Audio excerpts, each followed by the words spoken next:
پہلی بات نوٹ کیجئے، حضرت مسیح کی پیدائش ہے سن 1 قبل مسیح۔ یہ نقطہ آپ نے کبھی سنا ہے یا نہیں؟ ہمارا چینل سبسکرائب کرنا اور نوٹیفیکیشن بیل آن کرنا نہ بھولیے گا تاکہ ہمارا رابطہ برقرار رہے۔ جب ملینیم کا سلسلہ شروع ہوا تھا پچھلے سال تو میں نے بیان کر دیا تھا کہ ایک عجیب حساب کے اندر انہوں نے غلطی کی ہوئی ہے۔ حضرت مسیح کی پیدائش ہوئی 25 دسمبر کو، سن انہوں نے شروع کر دیا، جو اس کے بعد جنوری آئی تو پہلا سال شروع ہو گیا۔ اگر جنوری سے پہلا سال شروع ہوا تو یہ 6 دن جو ہے تو اس کے پچھلے سال میں تھے، لہذا کہا جائے گا کہ Jesus Christ was born 1 year before Christ BC۔ تو 1 قبل مسیح میں حضرت مسیح کی پیدائش ہوئی۔ یہ آخری اسرائیلی نبی اور رسول۔ یہودی علماء کی مخالفت، دشمنی، سولی پر چڑھوا دینا میں بیان کر چکا ہوں۔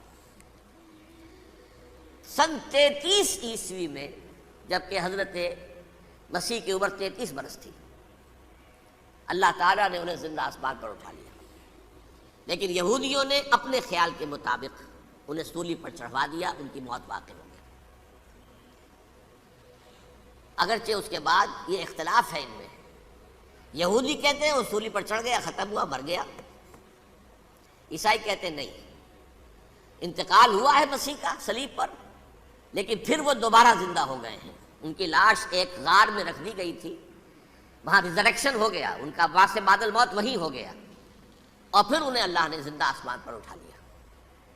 تو ہمارے اور عیسائیوں کے درمیان نوٹ کر لیجئے، یہ چیز مشترک ہے کہ حضرت مسیح آسمان پر زندہ اٹھائے گئے۔ فرق کیا ہے؟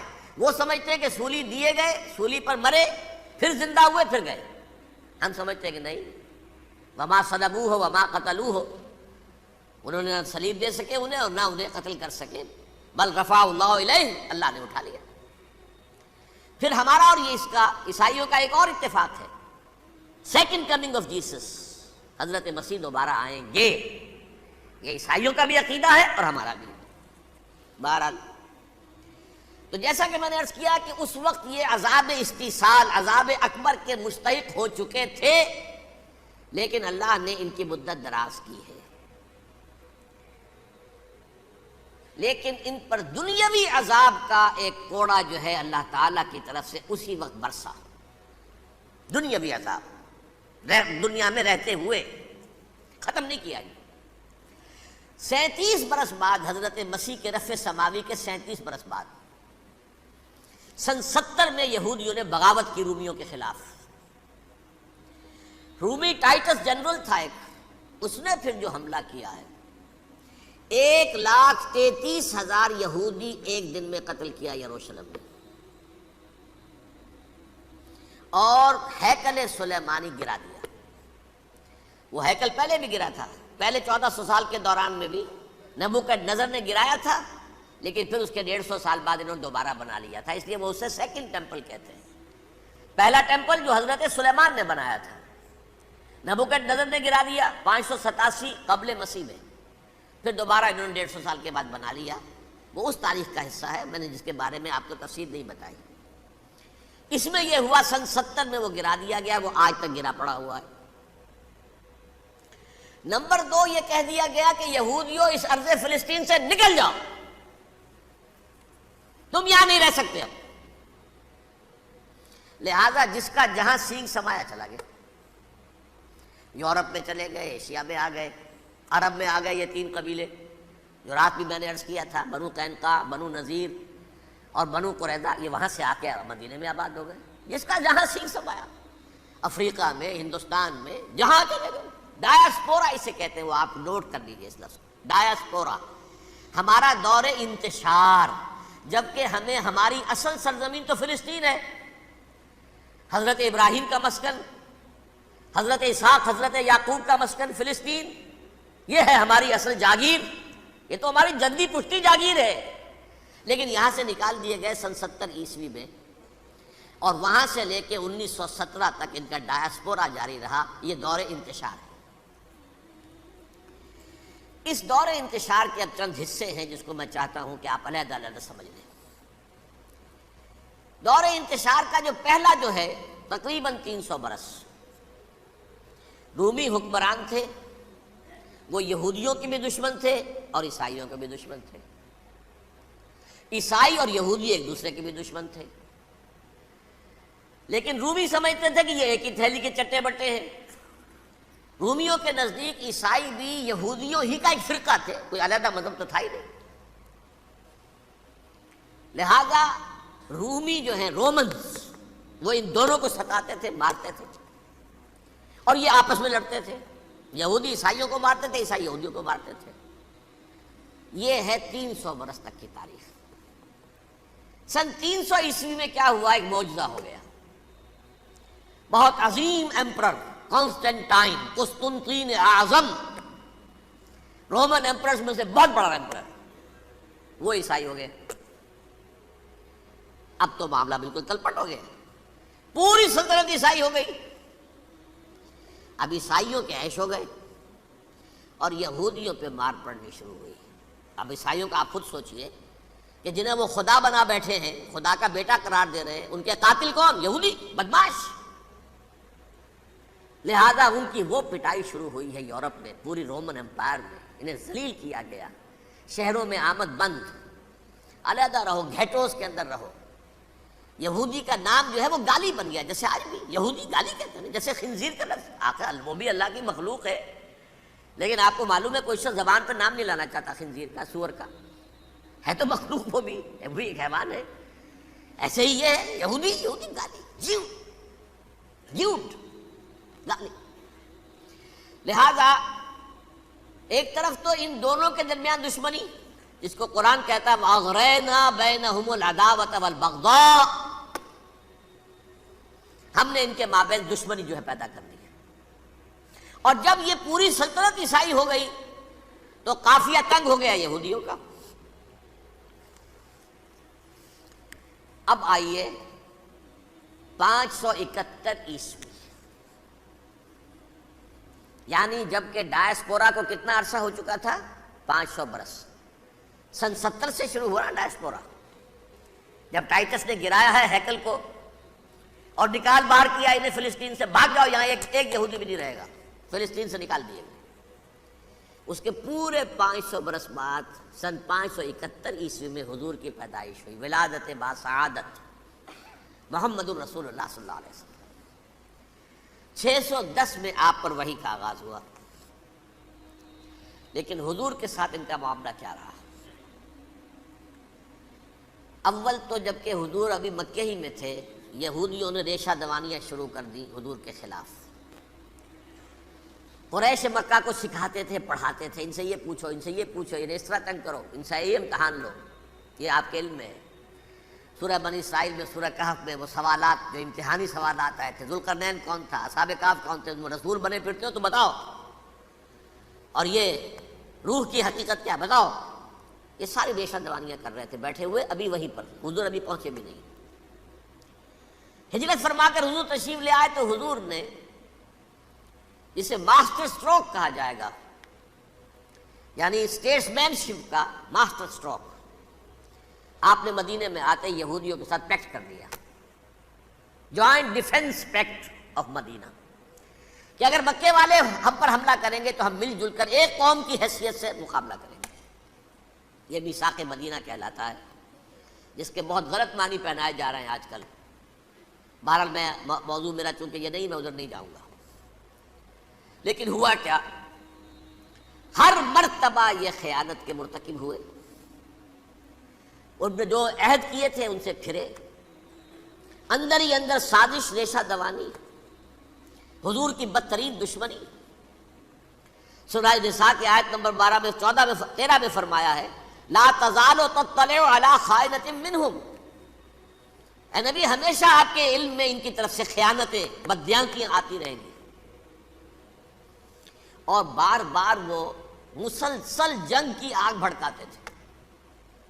قریش کو دعوت دیتے، آؤ آؤ آؤ، ہم اندر سے بغاوت کر دیں گے، تم آؤ تو صحیح، ختم کریں محمد کو اور اہل ایمان کو صلی اللہ علیہ وسلم رضی اللہ تعالیٰ عنہم اجمعین۔ لیکن پھر جب وہ آتے تھے تو یہ دبک جاتے تھے، ان میں ہمت نہیں تھی، میدان کے مرد نہیں رہے تھے، کہ سورہ حشر میں ان کا نقشہ کھینچا گیا ہے. کھلے میدان میں مقابلے کی اس کے اندر صلاحیت ہی نہیں ہے. یہ تو فصیلوں کے پیچھے سے، جیسے عورتیں کہیں دیہات میں لڑائی ہوتی ہے تو مرد جو ہے گلیوں میں لڑتے ہیں، عورتیں اوپر سے پتھر پھینکتی ہیں، بس وہ کام یہ کر سکتے تھے. من ورائے جدر، فصیلوں کے پیچھے سے، جنگ میں میدان میں نہیں آ سکتے. بہرحال قرآن مجید میں ہے یہ سورہ مائدہ کی آیت نمبر 64، کلما اوقدوا نارا للحرب اطفاها اللہ. اکثر و بیشتر مواقع پر تو یہ جب آگ بھڑکاتے تھے جنگ کی، اللہ اسے بجھا دیتا تھا. لیکن بہرحال اس کے باوجود جنگیں ہوئی، غزوہ بدر، غزوہ احد ہوئی کہ نہیں؟ یہ ساری اصل شرارت ہوئی. اور اس کے نتیجے میں حضور نے پھر ایک ایک کر کے 3 قبیلوں کو سزا دی. غزوہ بدر کے فوراً بعد بنو قینقاع نکالے گئے مدینے سے، غزوہ احد کے فوراً بعد بنو نذیر نکالے گئے، اور غزوہ احزاب کے بعد بنو قریظہ نکال دیے گئے. یہ تو میں نے آپ کے سامنے رکھ دیا صرف حضور کے زمانے میں ان کا کیا رویہ رہا. دشمن، رات بھی ہم نے وہ آیت پڑھی تھی، لَتَجِدَنَّ أَشَدَّ النَّاسِ عَدَاوَةً لِلَّذِينَ آمَنُوا الْيَهُودُ وَالَّذِينَ أَشْرَكُوا. اہل ایمان کی دشمنی میں شدید ترین تم پاؤ گے یہودیوں کو اور مشرکین. مشرکین بھی بعد میں ہے، پہلے یہودی. حضور کے بعد کیا ہوا اب یہ نوٹ کیجئے، یہ ان کی تاریخ کا دوسرا دور. حضرت عمر رضی اللہ تعالیٰ عنہ کا عہد خلافت ہے. بیت المقدس کا محاصرہ کیا گیا، فصیل بڑی اونچی، شہر اندر سے سیلف سفیشینٹ، حملے کا راستہ کوئی نہیں. محاصرہ طول کھینچ رہا ہے لیکن ان کے پاس رسد بھی موجود ہے، پانی بھی موجود ہے، وہ دروازے بند کر کے بیٹھے ہوئے ہیں. بالآخر اللہ تعالیٰ کی مشیت کا ظہور کیسے ہوا؟ ان کے کچھ علماء آئے فصیل پر، کہا دیکھو مسلمانوں، تم قیامت تک بھی یہاں پڑے رہو گے محاصرہ کر کے، ہمارا یہ شہر فتح نہیں ہوگا. ہاں ایک درویش بادشاہ کے ہاتھوں یہ شہر فتح ہونا ہے، لیکن تمہارے اندر ہمیں وہ نظر نہیں آ رہا. ابو عبیدہ بن الجراح رضی اللہ تعالی عنہ، امین هذه الامہ، ان کا فوراً ذہن گیا وہ درویش بادشاہ مدینے میں بیٹھا ہوا ہے عمر رضی اللہ تعالی. اب ایک اور عمر بھی ہے جو قندھار میں بیٹھا ہے. نقشہ وہی ہے، سادگی کی حد تک نقشہ وہی ہے، بالکل وہی، اپنی آنکھوں سے دیکھا ہے، وہی سادگی. عمر اول، عمر ثانی تھے عمر بن عبد العزیز. اب ایک اللہ کے فضل سے اللہ تعالیٰ ایدہ اللہ بنصرتہ، اللہ تعالیٰ ان کی نصرت فرمائے، دشمنوں کو ان کے مقابلے میں نیست و نابود کرے. انہوں نے ریکویسٹ بھیج دی کہ حضور تشریف لائیے، یہ شہر فتح ہو جائے گا. وہ ہے سفر تاریخی، اتنا طویل سفر، تقریباً 700 میل، ایک اونٹ، ایک خادم، ایک منزل پہ امیر المومنین اوپر بیٹھے، خادم آگے چل رہا ہے، اگلی منزل پہ خادم اوپر بیٹھا ہے، امیر المومنین آگے جا رہے ہیں. اور جب پہنچے ہیں تو وہ باری تھی خادم کی. انہوں نے ہاتھ جوڑ دیا، حضور خدا کے لیے تم کیا کہیں گے لوگ، وہ میرا برا حال کر دیں گے، تمہیں شرم نہیں آئی؟ امیر المومنین پیدل آگے چل رہے ہیں نکیل پکڑ کر، اور تم بیٹھے ہو اوپر براجمان ہو. حضرت عمر فرمایا الدور دورک، نہیں باری تمہاری ہے، بیٹھ. اس حال میں پہنچے ہیں. اور پھر یہ کہ ابو عبیدہ بن الجراح آئے ہیں، استقبال کیا ہے تو دیکھا ہے اس حال میں چلے آ رہے ہیں. عمر نکیل پکڑے ہوئے چلے آ رہے ہیں، اور کہتے ہیں کہ کہیں کیچڑ ویچڑ تھا، جوتے خراب ہو گئے تھے، وہ بھی اتار کے ہاتھ میں پکڑے ہوئے، کپڑے تو تھے ہی پھٹے ہوئے. انہوں نے کہا بھی حضرت ابو عبیدہ نے، دیکھیے یہ بڑا متمدن ملک ہے، بڑا مہذب علاقہ ہے یہ، آپ ذرا حلیہ اپنا دوست فرما لیں تب جا کے پیش کروں، ہم آپ کو کریں گے. آپ نے فرمایا نحن قوم اعزنا اللہ بالاسلام، ہم وہ قوم ہیں جنہیں اللہ نے عزت دی ہے اسلام کے ذریعے سے، کپڑوں کے ذریعے سے نہیں، دولت کے ذریعے سے نہیں. اسی حال میں گئے ہیں. اوپر سے انہوں نے کھڑے ہو کر نشانیاں دیکھی ہیں، اپنی کتابیں کھولی، ہاں یہ وہی ہیں. اچھا لو جی سرنڈر، شہر تمہارے ہاتھ میں. خون کا ایک قطرہ نہیں بہا اور بیت المقدس فتح ہو گیا. لیکن اس وقت حضرت عمر نے ایک نرمی یہ کی کہ یہودیوں کے لیے بھی اسے اوپن سٹی قرار دے دیا. یہ احسان عظیم حضرت عمر کا. اس سے پہلے یہودی آ ہی نہیں سکتا تھا، داخل ہی نہیں ہو سکتا تھا. وہاں وہ آ کر وزٹ نہیں کر سکتا تھا، زیارت نہیں کر سکتا تھا اپنے مقدس مقامات کی۔ حضرت عمر نے یوں سمجھیے کہ تقریباً 550 برس کے بعد ان کے لیے راستہ کھولا ہے کہ ہاں تم آ سکتے ہو، زیارت کر سکتے ہو۔ لیکن یہ عیسائیوں نے لکھوایا معاہدے کے اندر، انہیں یہاں آپ آباد ہونے کی اجازت نہیں دیں گے، لیکن کم وزٹ دی پلیسز، دیکھیں زیارتیں کریں اور جائیں۔ یہ معاہدہ حضرت عمر کا ہے رضی اللہ تعالیٰ، جو پھر خلافت راشدہ کے بعد بنو امیہ نے بھی اس کو آنر کیا، بنو عباس نے کیا، پھر جو ہمارے یہ ترکوں میں اندر خلافت آئی تو ترک خلفاء نے بھی اس معاہدے کی پوری پابندی کی۔ فلسطین میں آ سکتے ہیں یہودی صرف زائرین کی حیثیت سے، وہاں آباد نہیں ہو سکتے۔ اب آئیے اگلا دور آیا حضرت عثمان کا دور خلافت۔ یہ ہے وہ وقت کہ اب یہود نے امت مسلمہ کی پیٹھ میں چھرا گھونپا۔ وہ کیسے؟ ایک یہودی عبداللہ ابن سبا اسلام کا لبادہ اوڑھ کر آ گیا، معاشرے کا جائزہ لے لیا، ان میں بنو ہاشم اور بنو امیہ میں جو پرانی کشاکش تھی اس کے کچھ نہ کچھ جراثیم باقی ہیں، اگر ان کو ذرا بھڑکا دے تو مسلمانوں میں انتشار پیدا ہو جائے۔ کہا یہ عثمان کون ہے؟ یہ تو بنو امیہ میں سے ہے، یہ حق تو بنو ہاشم کا ہے، خلافت ان کے پاس ہونی چاہیے، محمد کے تو رشتہ دار وہ ہے صلی اللہ علیہ وسلم۔ عوام الناس کے اندر بات پھیلنی شروع ہوئی، پھر ایک بڑی سازش کے انداز میں حضرت عثمان کے خلاف پروپیگنڈا، حضرت عثمان کے جو عاملین تھے، گورنر تھے، ان کے خلاف پروپیگنڈا، اور ایسی ہوشیاری کرتے تھے کہ کوفے میں کوفے کے حاکم کے خلاف کچھ نہیں کہنا، اجی مصر میں یہ ہو رہا ہے، اجی شام میں یہ ہو رہا ہے، اجی یہ جو عثمان ہے وہ یہ کر رہا ہے، یہ ظلم ہو رہا ہے، یہ لوٹ مار ہو رہی ہے، یہ خیانتیں ہو رہی ہیں۔ اب نہ تو اس زمانے میں مینز آف کمیونیکیشن، کیسے تصدیق کریں؟ افواہیں تو آپ آج کراچی کے اندر شروع ہو جائے تو پتہ نہیں چل سکتا کسی کو کہ کیا اس میں صداقت ہے کیا جھوٹ ہے، اور بری بات جو ہے فطرت انسانی کی کمزوری ہے وہ فوراً قبول کرتا ہے، کسی کے بارے میں اچھی بات ماننے کو تیار نہیں ہوتا لیکن بری بات تو فوراً تیار ہے۔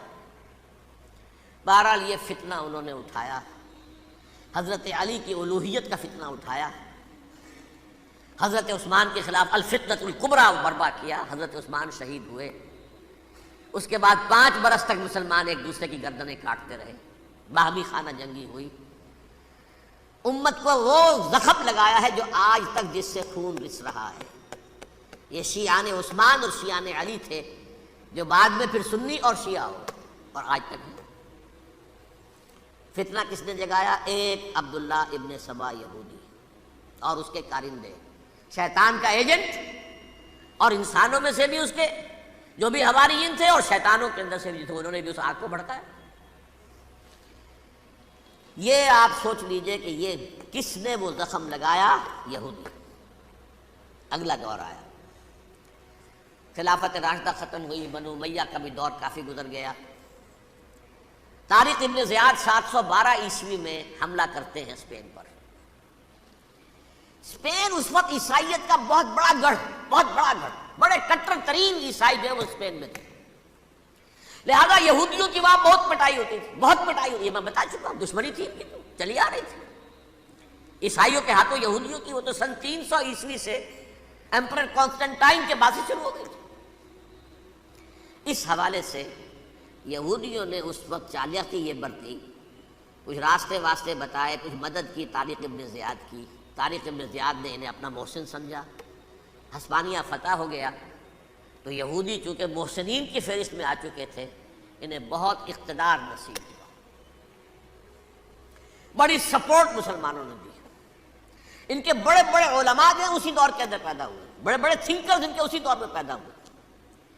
بن گوریون جو کہ ایک وزیر اعظم تھا اسرائیل کا، اس نے یہ لکھا ہے اپنی کتاب میں، Muslim Spain was the golden era of our diaspora.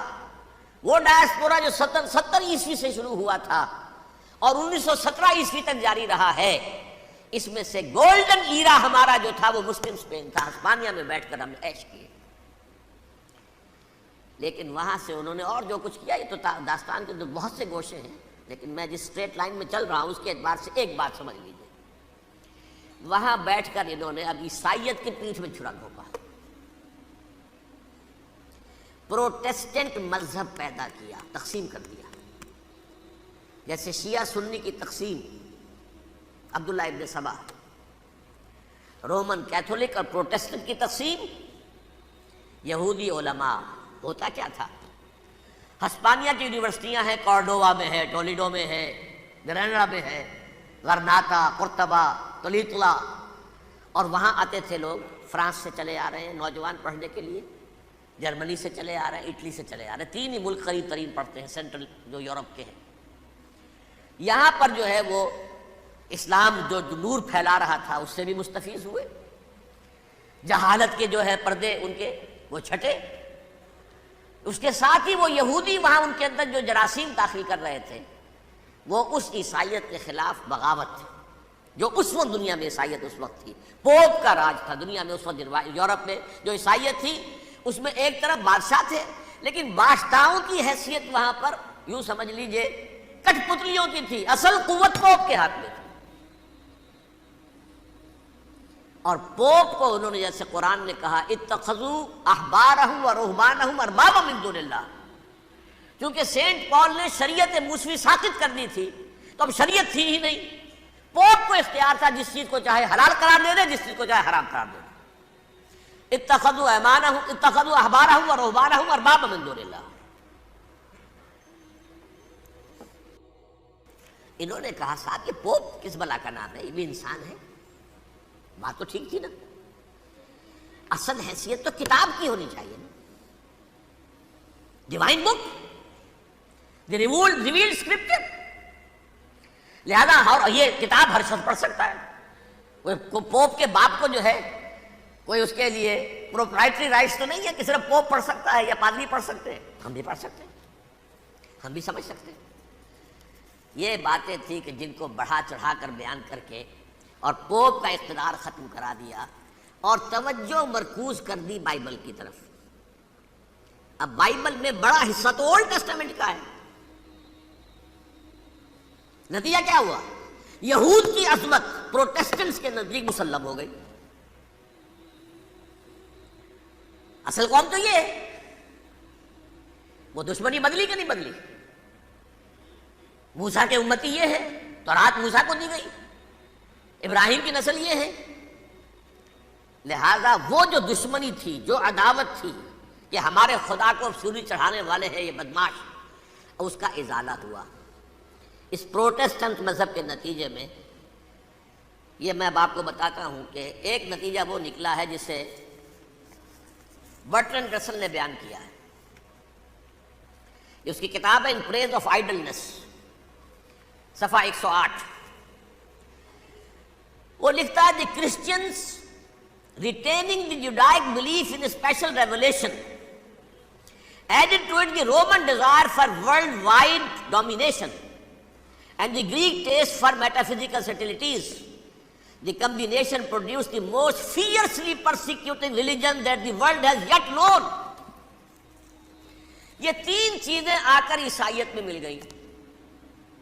ایک تو جب یہ اولڈ ٹیسٹامنٹ جو ہے وہ ان کے ہاتھ میں آ گئی، اور اس کے میں کچھ آپ کو بتا دیتا ہوں کہ اولڈ ٹیسٹامنٹ کی تعلیمات، کیونکہ یہ اولڈ ٹیسٹامنٹ جو ہے یہ محرف تھی، اصل تورات تو گم ہو گئی تھی 587 قبل مسیح میں، جب پہلی مرتبہ ہیکل جو ہے تباہ ہوا ہے اس وقت ختم ہو گئی تھی۔ اس کے کوئی 150 سال کے بعد انہوں نے یادداشتوں سے مرتب کر کے لکھی ہے، اب اس میں ان کے اپنے خیالات، اپنے امانی، اپنی توجیحات وہ شامل ہو گئیں۔ لہذا میں اب آپ کو حوالے دیتا ہوں اس کتاب کے اندر مظالم کی جو تعلیم دی گئی ہے۔ اہل کتاب نے اپنے مظالم قتل عام کے جواز کے لیے تورات میں تبدیلیاں کی اور پیغمبروں پر دہشت ناکی اور بدترین حرام کاری کے الزامات لگائے۔ سنیے، پہلا حوالہ ہے یہ گنتی باب 31 آیات 17-18۔ اس لیے ان بچوں میں جتنے لڑکے ہیں سب کو مار ڈالو، اور جتنی عورتیں مرد کا منہ دیکھ چکی ہیں ان کو بھی قتل کر ڈالو، لیکن ان لڑکیوں کو جو مرد سے واقف نہیں اور اچھوتی ہیں اپنے لیے زندہ رکھو۔ یہ کسی اللہ کی کتاب کا یہ جملہ ہو سکتا ہے؟ کسی ریویل بک کا؟ اور سنیے، یہ ہے استثناء ڈیٹرانومی باب 20 آیت 16 تا 18۔ پر ان قوموں کے شہروں میں جن کو خداوند تیرا خدا میراث کے طور پر تجھ کو دیتا ہے، کسی ذی نفس کو جیتا نہ بچا رکھنا، جیسا خداوند تیرے خدا نے تجھ کو حکم دیا بالکل نیست کر دینا۔ مرد، عورتیں، بچے، بوڑھے سب ختم۔ یہ کتاب مقدس ہے۔ اور سنیے، سیموئیل باب 27 آیت نمبر 9، اور داؤد نے اس سرزمین کو تباہ کر ڈالا اور عورت مرد کسی کو جیتا نہ چھوڑا۔ نمبر 4، ان سب آباد شہروں کو ماں، عورتوں اور بچوں کے بالکل نابود کر ڈالا۔ کتاب استثناء باب 3 آیت 6۔ یہ ہے جو کہہ رہا ہے برٹرنڈ رسل، کرسچینٹی میں آ کر اب یہ 3 چیزیں شامل ہو گئی۔ ایک تو یہ باربیرین، یہ تعلیم جو ہے، اور یہ مذہب کے نام پہ تعلیم، یہ کتاب مقدس کی تعلیم۔ نمبر 2، رومنز کے اندر جو ایک تمنا تھی ورلڈ ڈومینیشن کی، وہ عیسائیت کے اندر آ گئی۔ اس لیے کہ پوری رومن امپائر جو ہے عیسائی ہو گئی، تو اسے وراثت کے اندر ورلڈ ڈومینیشن کی جو ایک تمنا تھی وہ مل گئی۔ اور پھر یہ کہ انہوں نے جو توہمات تھے یونانیوں کے، ان کو بھی اپنے ہاں مختلف شکلوں کے اندر جمع کر لیا۔ ان 3 چیزوں کا the combination produced the most fiercely persecuting religion that the world has yet known. اس کے نتیجے میں دنیا میں تاریخ انسانیت کے اندر جو بدترین خونخوار ترین مذہب ہو سکتا ہے، وہ شکل عیسائیت نے اختیار کی۔ اور اس کا مظہر عتم کیا تھا، نوٹ کیجئے، صلیبی جنگیں۔ ایک بات ٹائم ٹیبل کے اعتبار سے نوٹ کر لیجئے گا، فرسٹ ملینیم ختم ہوا، سیکنڈ شروع ہوا۔ ان کے 1000 سال ختم ہوئے تو 11ویں صدی میں سیکنڈ ملینیم شروع ہوا، تو پہلی صلیبی جنگیں ہوئی، لاکھوں مسلمان قتل کیے۔ صرف یروشلم کے اندر اتنا خون بہایا ہے کہ خود ان کے ہسٹورینز لکھتے ہیں کہ جب ان صلیبیوں نے جب گھوڑوں کے ساتھ وہ چل رہے تھے گلیوں میں، تو ان کے گھوڑوں کے گھٹنوں تک خون کی ندی بہ رہی تھی۔ جہاں سے گزرے ختم کرتے چلے گئے، آبادیاں کی آبادیاں ختم کر دی۔ اگرچہ اس کروسیڈ میں گیہوں کے ساتھ گھن بھی پسا، یہودی بھی بہت مارے گئے۔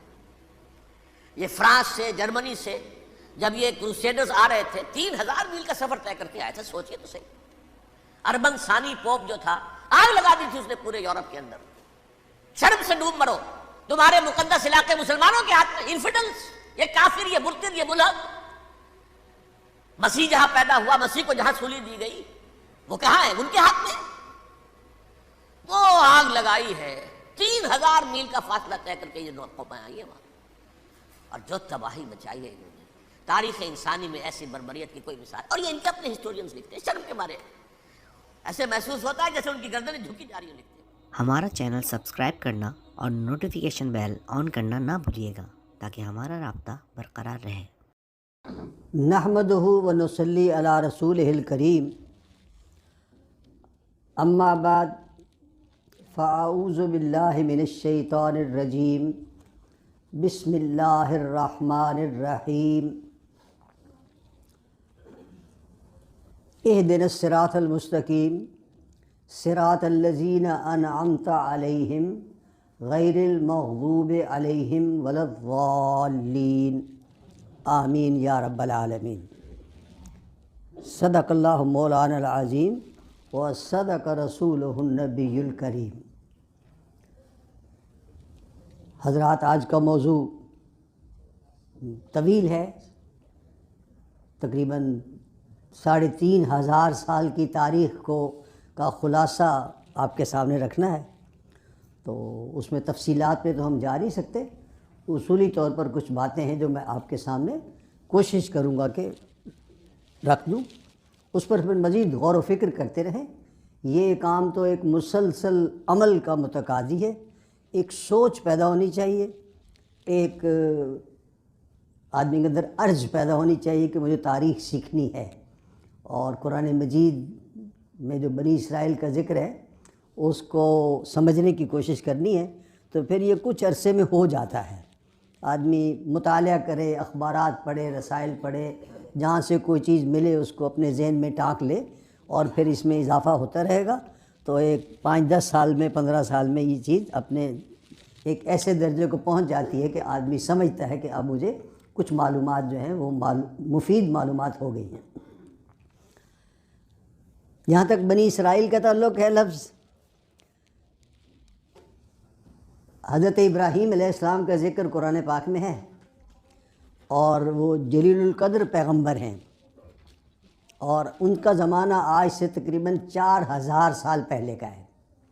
یہ جو سن عیسوی ہے نا، 2020 میں ہم بیٹھے ہیں، یہ حضرت عیسیٰ علیہ السلام کی پیدائش سے شروع ہوتا ہے سن۔ بعد کے سن تو اس طرح گنتے ہیں نا، اور جو حضرت عیسیٰ علیہ السلام سے پہلے کے سن ہیں وہ قبل مسیح لکھے جاتے ہیں، اور وہ الٹے لکھے جاتے ہیں۔ حضرت عیسیٰ علیہ السلام سے 100 سال پہلے، 200 سال پہلے، 500 سال پہلے، 1000 سال پہلے، 2000 سال پہلے، کیونکہ کسی کو ویسے تو معلوم نہیں، اندازہ ہی ہے وہ، کیونکہ اس وقت سن کا اجرا نہیں تھا، کوئی کتابیں نہیں تھیں، کوئی ڈائریاں نہیں تھیں، موبائل نہیں تھے، اس طرح کا کوئی ریکارڈ تو ہوتا نہیں تھا، اندازے سے ہی لوگ رکھتے تھے۔ تو قبل مسیح کے جو سال ہیں وہ سارے کے سارے اندازے سے ہی ہیں، 10 20 50 سال ادھر ہو جانا وہ کوئی ایسی بات نہیں ہے، اور وہ مختلف جو مصنفین ہیں اور رائٹرز ہیں ان کی تحریروں میں اس طرح کا فرق آ جاتا ہے۔ تو حضرت ابراہیم علیہ السلام کا زمانہ آج سے تقریباً 4000 سال پہلے کا ہے، 2000 قبل مسیح، اور حضرت ابراہیم علیہ السلام اللہ کے جلیل القدر پیغمبروں میں سے ہیں، ابو الانبیاء کہلاتے ہیں۔ اس وقت جو دنیا کے مذاہب ہیں 3، اسلام، عیسائیت اور یہودیت، تینوں کا تعلق حضرت ابراہیم علیہ السلام سے۔ ابراہیم علیہ السلام عراق ملک میں تھے، جو آج بھی عراق موجود ہے، اس میں آج تو عراق کا دارالحکومت بغداد شہر ہے، اس سے کوئی 100 میل کے قریب، 80 میل کے قریب ایک پرانے شہر کے کھنڈرات ہیں، جو شہر کا نام تھا URR، اور وہاں نمرود بادشاہ ہوتے تھے۔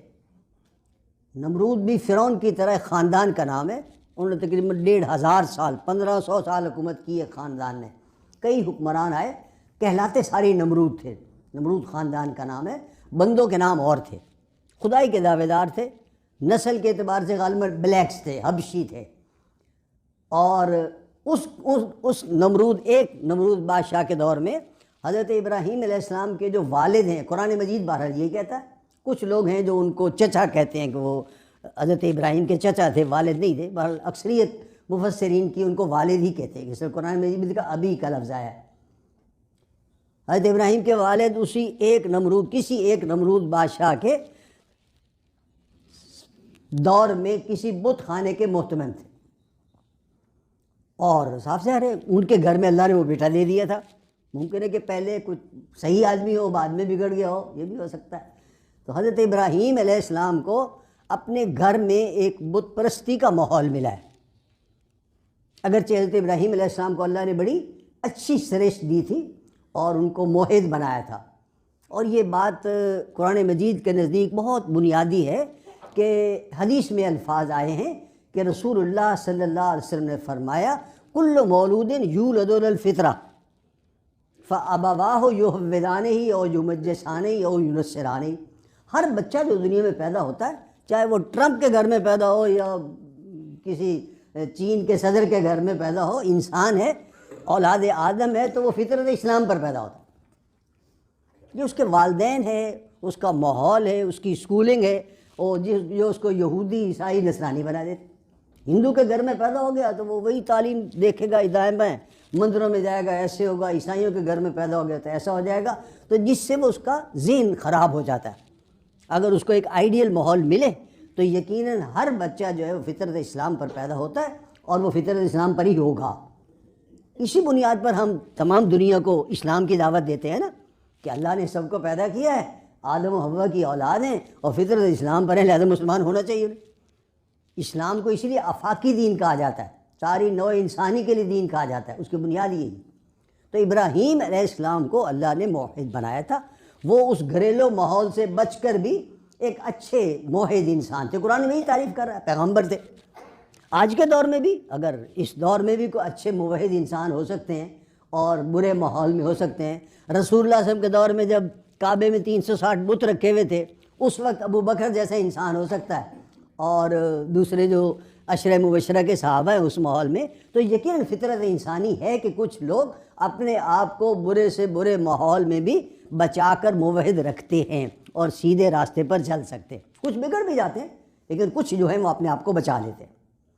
تو ابراہیم علیہ السلام نے اپنے آپ کو بچایا تھا، اللہ تعالیٰ نے انہیں بہت سارے امتحانوں میں ڈالا ہے، وہ سارے امتحان انہیں کلیئر کر لیے، پاس کر لیے۔ خود قرآن مجید کہہ رہا ہے، ممتحن کہہ رہا ہے، پہلے پارے میں ہے وَإِذِ ابْتَلَىٰ إِبْرَاهِيمَ رَبُّهُ بِكَلِمَاتٍ فَأَتَمَّهُنَّ۔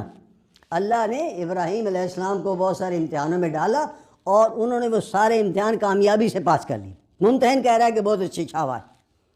پھر اللہ نے ان کو بہت سارے انعامات دیے، ان میں سے انعامات کا ذکر بھی اسی پہلے پارے میں ہے، بس قرآن مجید میں اور جگہ بھی ہے۔ ابراہیم علیہ السلام کے 2 بیٹے تھے اور دونوں بیٹے جو ہیں بہت بعد کی عمر میں ملے ہیں، کوئی 80-85 سال کے بعد پہلا بیٹا پیدا ہوا اور پھر دوسرا بیٹا پیدا ہوا۔ ان کے بڑے بیٹے کا نام ہے اسماعیل علیہ السلام، وہ بھی نبی ہیں، اور اس کے کوئی 10 سال بعد دوسرا بیٹا پیدا ہوا ہے، اس کا نام ہے اسحاق۔ اسماعیل نبی کو انہوں نے آباد کیا تھا مکے میں اللہ کے حکم سے، ابھی وہ بچہ دودھ پیتا تھا کہ ان کو قرآن حکم آیا اللہ کی طرف سے کہ آپ اس کو جا کے، مکے میں کوئی آبادی نہیں تھی، اللہ کے گھر کے نشانات تھے، بنیادیں تھیں، جیسے کسی نئے پلاٹ کی بنیادیں ڈال دیتے ہیں نشان کے لیے، اس طرح کی بنیادیں تھیں کعبے کی، وہ عمارت نہیں تھی۔ تو اللہ نے ان کو خواب میں دکھایا کہ وہاں جا کے اس بیٹے کو اس کی ماں کو چھوڑاؤ، خود رہنے کی اجازت نہیں۔ وہ اللہ کا بندہ چھوڑ کے آ گیا علیہ السلام۔ وہاں وہ موجزانہ طور پر ہے، وہ چاہے زمزم جاری ہو گیا اور ایسے ہو گیا اور پھر ایسے ہو گیا، اور پھر ابراہیم علیہ السلام آتے جاتے رہتے تھے۔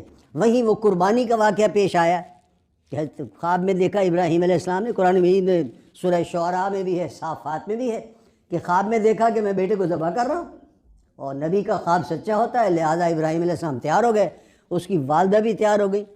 12-13 سال کے اسماعیل علیہ السلام تھے، 12-13 سال کے بچے کو کہا جائے کہ میں تمہیں ذبح کر رہا ہوں، اور 100 سال ابراہیم علیہ السلام کی عمر تھی، تو 12-13 سال کا بچہ بھاگ جائے تو 100 سال کا بندہ اس کو پکڑ نہیں سکتا۔ تو ابراہیم علیہ السلام نے اپنے بیٹے کو بھی کانفیڈنس میں لیا، ایک دن شام کو باہر لے گئے کہ بیٹے میں خواب دیکھ رہا ہوں کہ میں تمہیں ذبح کر رہا ہوں، بتاؤ تمہاری کیا رائے ہے؟ فانظر ماذا تری۔ ہمیں شکایت ہے بہت سارے لوگوں کی جو گھر والے ہیں اور بچوں والے ہیں کہ اولاد بگڑ جاتی ہے، اولاد بگڑتی اس وجہ سے ہے کہ والدین اس کے لیے نمونہ نہیں بنتے۔ اگر بندہ خود سگریٹ پیتا ہو اور بچے کو کہے کہ میں تمہیں سگریٹ پیتے دیکھ لوں گا تو تمہاری کھال ادھیڑ دوں گا، تو اثر نہیں ہو سکتا اس کا۔ آپ بچے سے چاہتے ہیں کہ جو کام وہ چھوڑ دے، اب وہ خود کام چھوڑ دیں، اللہ خیر چلو۔ آپ چاہتے ہیں بچہ ٹی وی نہ دیکھے تو آپ گھر سے ٹی وی نکال دیں، خود صبر کر لیں، اور بچہ نہیں دیکھے گا۔ خود بچہ چاہتے ہیں کہ بچہ سگریٹ نہ پیے تو خود سگریٹ چھوڑ دیں، جھوٹ نہ بولے تو خود جھوٹ بولنا چھوڑ دیں۔ تو اسماعیل علیہ السلام ابراہیم نبی کے بیٹے تھے، اس گھر کا ماحول تھا، لہذا اسماعیل بیٹے نے وہ جواب دیا ہے جو آج 70-80 سال کی عمر کا بندہ بھی نہیں دے سکتا، جسے مرنا ہی ہے کچھ دنوں میں، بہرحال اچانک کوئی ہوگا واقعہ اور وہ فوت ہو جائے گا، وہ بھی یہ جواب نہیں دے سکتا۔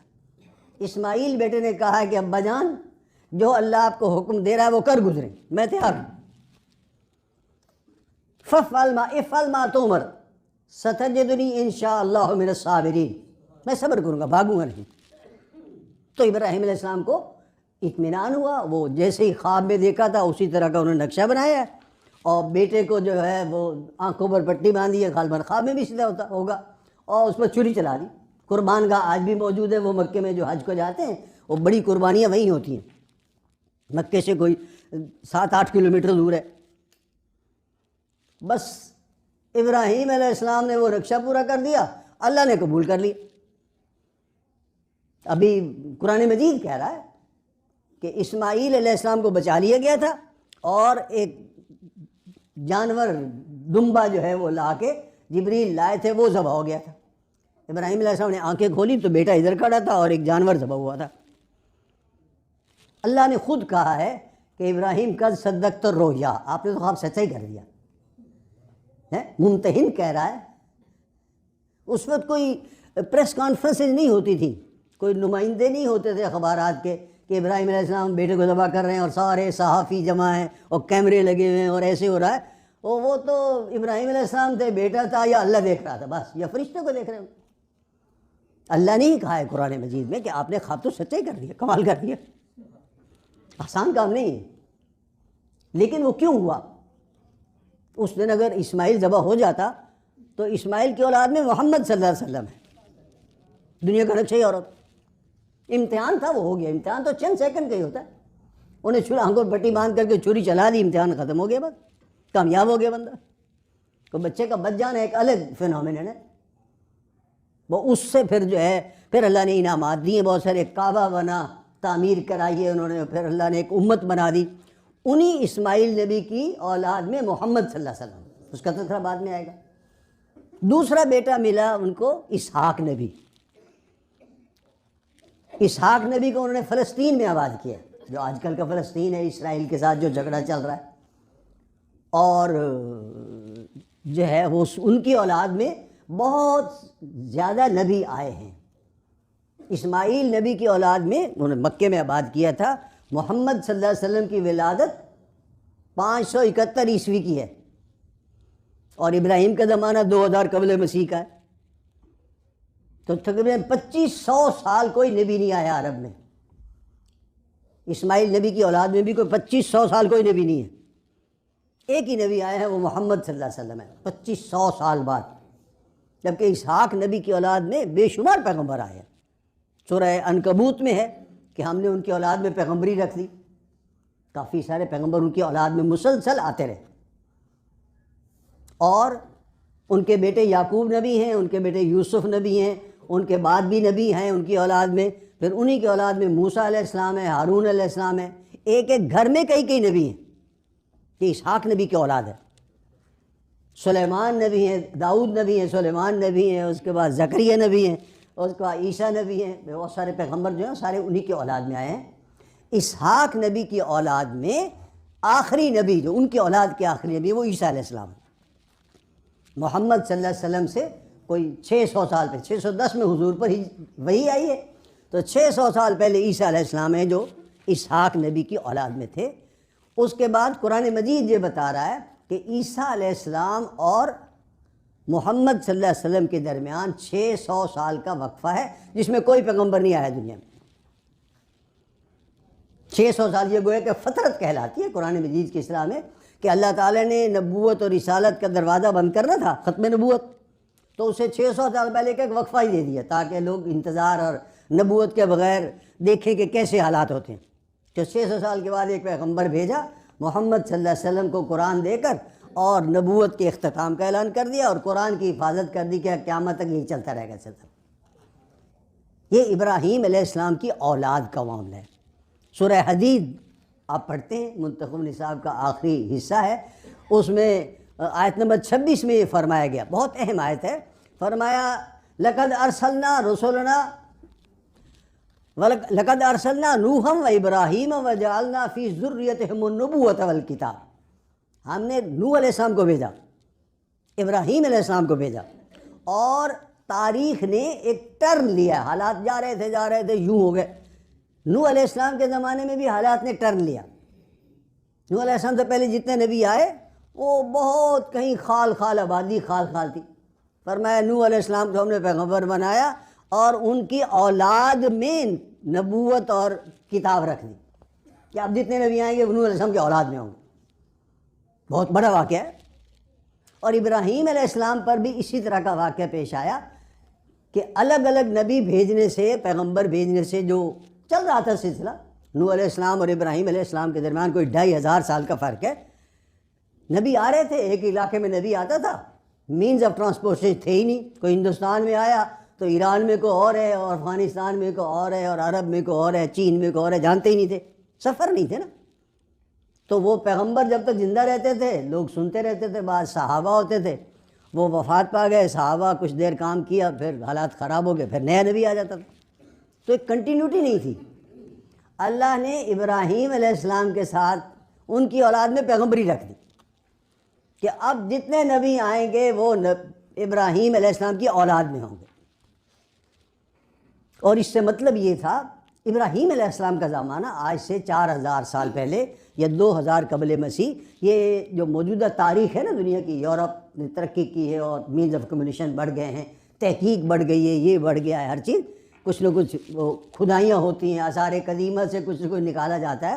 تو ابراہیم علیہ السلام کے زمانے کو ڈان آف ہسٹری کہا جاتا ہے. ڈان آف ہسٹری کا مطلب یہ لیا جاتا ہے کہ وہ زمانہ، یہ ابراہیم علیہ السلام کا ایسا زمانہ ہے جس تک کچھ نہ کچھ ہمیں معلومات میسر ہیں. کچھ لکھنا ہی یاد ہو گیا تھا، اللہ نے بھی صحیفے بھیجے، کتابیں بھیجنی شروع کر دی تھی.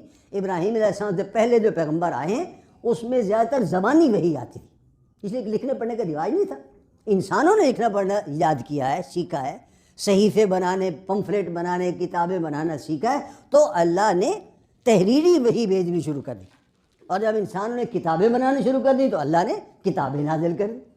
اس لیے کہ پہلے تو انسان کو وہ چیز آنی چاہیے نا. اللہ تعالیٰ پہلے آدم علیہ السلام کو کتاب دے سکتا تھا، لیکن پڑھنے والا کون تھا؟ پڑھنا لکھنا جائز ہی نہیں ہوا.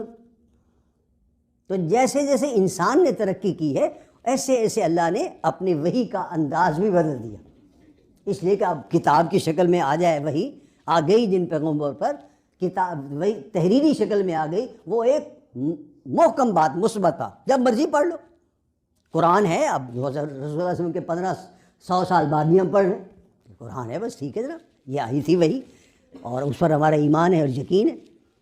تو ابراہیم علیہ السلام کی اولاد میں پیغمبری اور کتاب رکھنے کا مطلب یہ تھا کہ اب مختلف خاندانوں میں نبی نہیں آئیں گے، مختلف علاقوں میں نبی نہیں آئیں گے.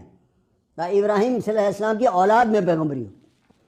اور اس سے مراد غالباً یہ تھی جو آگے چل کر قرآن میں بھی آگے وضاحت ہو گئی کہ ایک ہی خاندان کی گرومنگ ہونی چاہیے اور ایک ہی خاندان کو آگے بڑھانا چاہیے. پہلے تو نبی آتے تھے، وہ دشمن زیادہ تھے، نہیں ہوا، پھر اور نبی آیا، اس کو پھر آغاز سے کام شروع کرنا پڑا ہے. ہمارے دیہاتوں میں بے شمار مثالیں ہوں گی، آپ بھی جانتے ہوں گے کہ کسی ایک خاندان میں دادا جان ہیں، انہوں نے 2 جماعتیں پڑھی تھیں، اور اس کے بیٹے نے 5 پڑھ لی، اس کے بیٹے نے ایم اے کر لیا، وہ ڈاکٹر بن گیا، پی ایچ ڈی بن گیا، امریکہ پہنچ گئے. تو ایک خاندان میں چلتا ہے. تو باپ دادا 2 جماعتیں پڑھا ہوا تو اپنی بیٹوں پوت کو پڑھا کر آگے بڑھا دیتا ہے. الگ الگ چلتا رہے تو نہیں چل سکتا. تو اللہ نے ابراہیم علیہ السلام کی اولاد میں ہی پیغمبری رکھنے کا مطلب یہ تھا کہ اب ایک ہی خاندان میں پیغمبر آئیں گے اور وہی چلے گی، اور ایک ہی خاندان آگے بڑھے گا، اور یہ بات آگے بڑھنی چاہیے. اور اس کا جو حاصل تھا وہ یہ تھا کہ ابراہیم علیہ السلام تک زیادہ تر جو پیغمبروں کی بات ہے کہ پیغمبر جب آئے دشمن زیادہ تھے، یہ اہل ایمان کم تھے. تو ایک تو معاملہ یہ ہو گیا کہ اللہ تعالیٰ کو معجزات کے ذریعے اہل ایمان کو بچانا پڑا. قرآن مجید میں پیغمبروں کے لیے 2 الفاظ آتے ہیں، ایک نبی کا لفظ ہے، ایک رسول کا لفظ ہے. نبی کا لفظ عام ہے، رسول کا لفظ خاص ہے.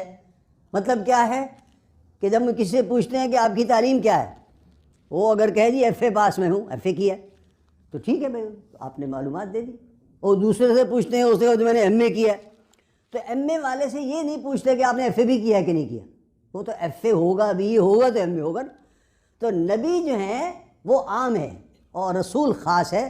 نبیوں میں سے ہی اللہ نے کچھ نبیوں کو رسول بنا دیا تھا، ایک اسائنمنٹ دے دی اضافی، ایک اہم ذمہ داری دے دی، کسی قوم کی طرف بھیج دیا، تو کچھ نبیوں کو رسول بنا دیا تھا. حدیث میں الفاظ ہیں کہ اللہ نے 1,24,000 نبی بھیجے اور ان میں سے 313 کو رسول بنا دیا تھا. نبیوں سے اٹھا کر رسول بنا دی، کسی قوم کی طرف خاص طور پر بھیجا. اور پھر نبی اور رسول میں جو فرق ہے، صاحب 2 لفظ ہیں تو فرق بھی ہے. نبی تو قرآن مجید میں ہے کہ آئے، قوموں نے نہیں مانا، اور بلکہ یہاں تک ہے کہ قوموں نے قتل کر دیا نبی کو، لیکن کوئی جو ہے وہ اللہ کی طرف سے عذاب نہیں آیا اس قوم پر. بنی اسرائیل جس کا ہم بھی ذکر پڑھیں گے، ان کے ذکر میں قرآن مجید میں 1 سے زیادہ جگہ پر ہے وَيَقْتُلُونَ النَّبِيِّينَ بِغَيْرِ الْحَقِّ، وہ نبیوں کو بلا جواز قتل کر دیتے تھے. قتل ہوتے ہیں دنیا میں، زن زر زمین پہ قتل ہوتے ہیں، جی اس نے مجھے پیسے دینے ہیں میرے اور نہیں دے رہا، قتل کر دو، لڑائی ہو گئی. نبی سے ایسی کسی بات کی توقع نہیں تھی، نبیوں کو بلا جواز قتل کیا گیا، جبکہ رسول جو تھے وہ قتل تو کیا ہونا تھا، دشمن کے ہاتھ بھی کبھی نہیں آئے۔ نوح علیہ السلام کا ذکر ہے اور دوسرے پیغمبر کا، لوط علیہ السلام کا، کہ قوم نے ہاتھ ڈالنے کی کوشش کی، پکڑو اس کو مارو، معاذ اللہ، تو اللہ نے پوری قوم تباہ کر اہل ایمان کو بچا لی۔ تو نبی قتل بھی ہو گئے لیکن رسول پر دشمن ہاتھ بھی نہیں ڈال سکا۔ تو یہ فرق ہے جو نبی اور رسول کا ہے۔ ابراہیم علیہ السلام کی اولاد میں بھی اسی طرح کا معاملہ ہوا ہے کہ اللہ تعالیٰ نے ایک خاندان کی گرومنگ کی ہے، اس کو آگے بڑھایا ہے، اور اس میں پھر جو نتیجہ نکلا ہے وہ یہ ہے کہ موسیٰ علیہ السلام کا دور آنے تک، موسیٰ علیہ السلام کا دور ہے، ٹرانزیشن کا دور ہے کہ اس کے بعد ایک خاص تبدیلی آ گئی۔ اس کا نتیجہ یہ نکلا کہ پہلے رسولوں کو بھیج کر اللہ تعالیٰ، جو نافرمان قومیں ہوتی تھیں، جو قوم نہیں مان رہی ہوتی تھی، اہل ایمان تھوڑے ہوتے تھے، مقابلہ ہو نہیں سکتا تھا، لہذا معجزے کے ذریعے قوم کو تباہ کر دیا جاتا تھا۔ جبکہ موسیٰ علیہ السلام کے بعد سے یہ بات شروع ہو گئی کہ اب اہل ایمان، معجزے کم ہوں گے، موسیٰ علیہ السلام کے بعد سے معجزے قوم میں کم سے کم ہوتے چلے گئے، اور اب اہل ایمان کو کافروں کا مقابلہ کرنا ہوگا، جہاد کا تصور آ گیا۔ پہلے پیغمبر ہے جس کا ذکر ہے قرآن مجید میں کہ موسیٰ علیہ السلام نے قوم سے کہا تھا کہ جہاد کرو، ٹھیک ہے وہ ابھی ابتدائی دور میں تھا، انہوں نے انکار کر دیا، لیکن جہاد کا تصور اسی تصور کے ساتھ آیا ہے کہ ایک ہی خاندان میں گرومنگ ہو کر اب قوم کو آگے بڑھانا ہوگا۔ محمد صلی اللہ علیہ وسلم کا زمانہ آنے تک وہ جذبہ ایسا جوان ہوا کہ محمد صلی اللہ علیہ وسلم کے حیات طیبہ میں دشمنوں کو قتل کرنے کے لیے، دشمنوں کو نیچا دکھانے کے لیے کوئی آسمان سے عذاب نہیں آیا۔ اللہ نے مسلمانوں کے ذریعے جنگ بدر میں بھی مسلمانوں کے ذریعے 70 کافر مروا دیے، 2 ٹین ایج بچوں کے ذریعے ابو جہل قتل ہو گیا، حالانکہ بہت بڑا جرنیل تھا، اپنا بڑا حیثیت رکھتا تھا، لیکن 2 چھوٹے سے بچوں نے ابو جہل کو قتل کر دیا۔ جنگ احد میں اسی طرح ہوا، خندق میں اسی طرح ہوا، فتح مکہ کے موقع پر اسی طرح ہوا کہ صحابہ نے محنت کی ہے، محمد کا ساتھ دیا ہے، اور اس کے نتیجے میں اسلام غالب ہو گیا۔ وجہ اس کی سمجھنے کی ضرورت ہے۔ وجہ یہ ہے کہ محمد صلی اللہ علیہ وسلم پر ختم نبوت ہونے، جب تک اعلان نہیں ہوا اس وقت یہ کہہ سکتے ہونے والی تھی، اور اب پیغمبر آنے نہیں تھے، تو کفر کا اور مسلمانوں کو مقابلہ کیسے ہوگا؟ اللہ نے یہ جہاد کا ذریعہ بتایا ہے، اور یہ اب قیامت تک رہے گا کہ نبی تو کوئی آئے گا نہیں، رسول کوئی آئے گا نہیں، نبی نہیں آئے گا تو رسول بھی نہیں ہوگا۔ قرآن آخری کتاب ہے، لہذا اب مقابلہ ہوگا تو میدان جنگ میں ہوگا، اب معجزے کے ذریعے دشمن کو جو ہے وہ ختم نہیں کیا جائے گا۔ یہ ہے جو اس ابراہیم علیہ السلام کی اولاد میں پیغمبری رکھنے کا اور کتاب رکھنے کا جو نتیجہ عملاً نکلا ہے کہ اب جو مسلمان ہوں گے وہ تعداد میں زیادہ ہوں گے، مینز آف کمیونیکیشن زیادہ ہیں، رابطہ ہوگا اور آنا جانا ہوگا، جمع ہوں گے، یہ ہوگا، اور کفر کا مقابلہ کیا جائے، میدان جنگ میں فیصلہ ہوگا، اللہ تعالیٰ مدد کرے گا، برکت دے گا۔ قرآن مجید میں یہ ہے کہ 100 آدمی جو ہے وہ 1000 پر غالب ہو جائے گا، اور 100 200 پر غالب ہو جائیں گے، اس طرح کی اللہ تعالیٰ کی تائید و نصرت آئے گی، فرشتے مدد کو آ جائیں گے، لیکن ظاہراً اب اللہ کا عذاب دشمن پر اس طرح نہیں آئے گا۔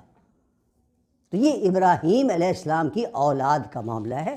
اس میں ابراہیم علیہ السلام کے دوسرے بیٹے جو تھے نا، اسحاق، جن کو فلسطین میں آباد کیا گیا تھا، ان کے بیٹے یعقوب علیہ السلام، قرآن مجید میں ذکر ہے، ان کا نام بھی ہے۔ یعقوب علیہ السلام کا لقب تھا اسرائیل۔ اسرائیل بہت اچھا لفظ ہے ویسے تو، اگرچہ آج کل وہ شرارتیں کر رہے ہیں یہودی تو بدنام ہو گیا یہ لفظ۔ اسر کے معنی ہوتا ہے اسیر، اردو میں بھی استعمال ہوتا ہے، اور ایل عبرانی زبان میں اللہ کو کہتے ہیں، جیسے ہم عبداللہ کا لفظ استعمال کرتے ہیں نا، اس طرح کے معنی ہے اسرائیل کے، اللہ کا قیدی۔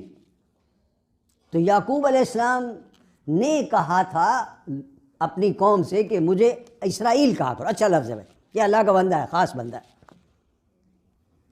انہی کی اولاد بنی اسرائیل کہلاتی ہے۔ کسی بڑے آدمی کے اولاد، کاموں کے، مرید کے، ماننے کے، لالے کے، سارے الفاظ پنجابی زبان میں بھی اسی طرح ہے، کہ کسی بڑے آدمی کی اولاد جو ہے وہ اس سے نسبت کے طور پر مشہور ہے دنیا میں۔ رسول اللہ صلی اللہ علیہ وسلم کے دور میں بھی بنی ہاشم ایک خاندان تھا، اور اس جو ہے بنی اسرائیل اسی طرح، بنی اسماعیل کا لفظ اسی طرح ہے، اسماعیل علیہ السلام کی اولاد، اسرائیل یعقوب علیہ السلام کی اولاد، تو بنی اسرائیل حضرت یعقوب علیہ السلام کی اولاد کو کہا جاتا ہے۔ اور قرآن مجید میں سورہ یوسف میں واقعہ موجود ہے، یعقوب نبی کے 12 بیٹے تھے، ایک شادی سے 10 بچے تھے، دوسری شادی سے 2 بیٹے تھے۔ یوسف علیہ السلام بنیامین وہ دوسری شادی سے تھے۔ وہ گھر میں بہرحال ہوتا ہی ہے یار، فرق تھا، بڑے بیٹے جو تھے کماتے تھے، وہ کمانے والے تھے، عمریں زیادہ تھیں، ان کو تھا کہ جناب کماتے ہم ہیں، گھر میں خرچہ ہم چلا رہے ہیں، اور ابو جان جو ہیں وہ سارے ٹافیاں اور ساری چیزیں لے کے یا یوسف نبی کو دے دیتے ہیں اور بنیامین کو دے دیتے ہیں۔ جیلسی پیدا ہو گئی، اور اسی سے یوسف علیہ السلام کو جو ہے وہ اغوا کرنے اور مارنے اور غائب کرنے کا جو ہے وہ منصوبہ بنا لیا۔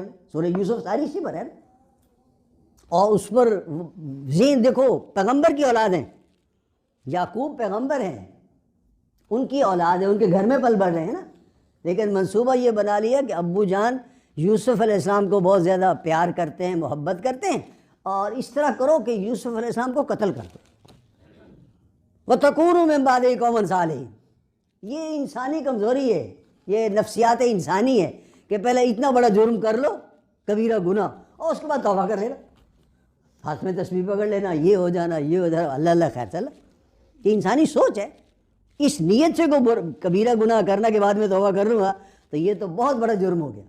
غلطی ہو جائے اور بعد میں احساس ہو اور توبہ کرنا وہ اور بات۔ تو بنی پیغمبر کی اولاد نے یہ سوچا ہے اور کر دیا ہے۔ یعقوب علیہ السلام سے اجازت لی کہ ہم کل شکار پر جا رہے ہیں، اور یوسف نبی کو ہمارے ساتھ بھیج دیے۔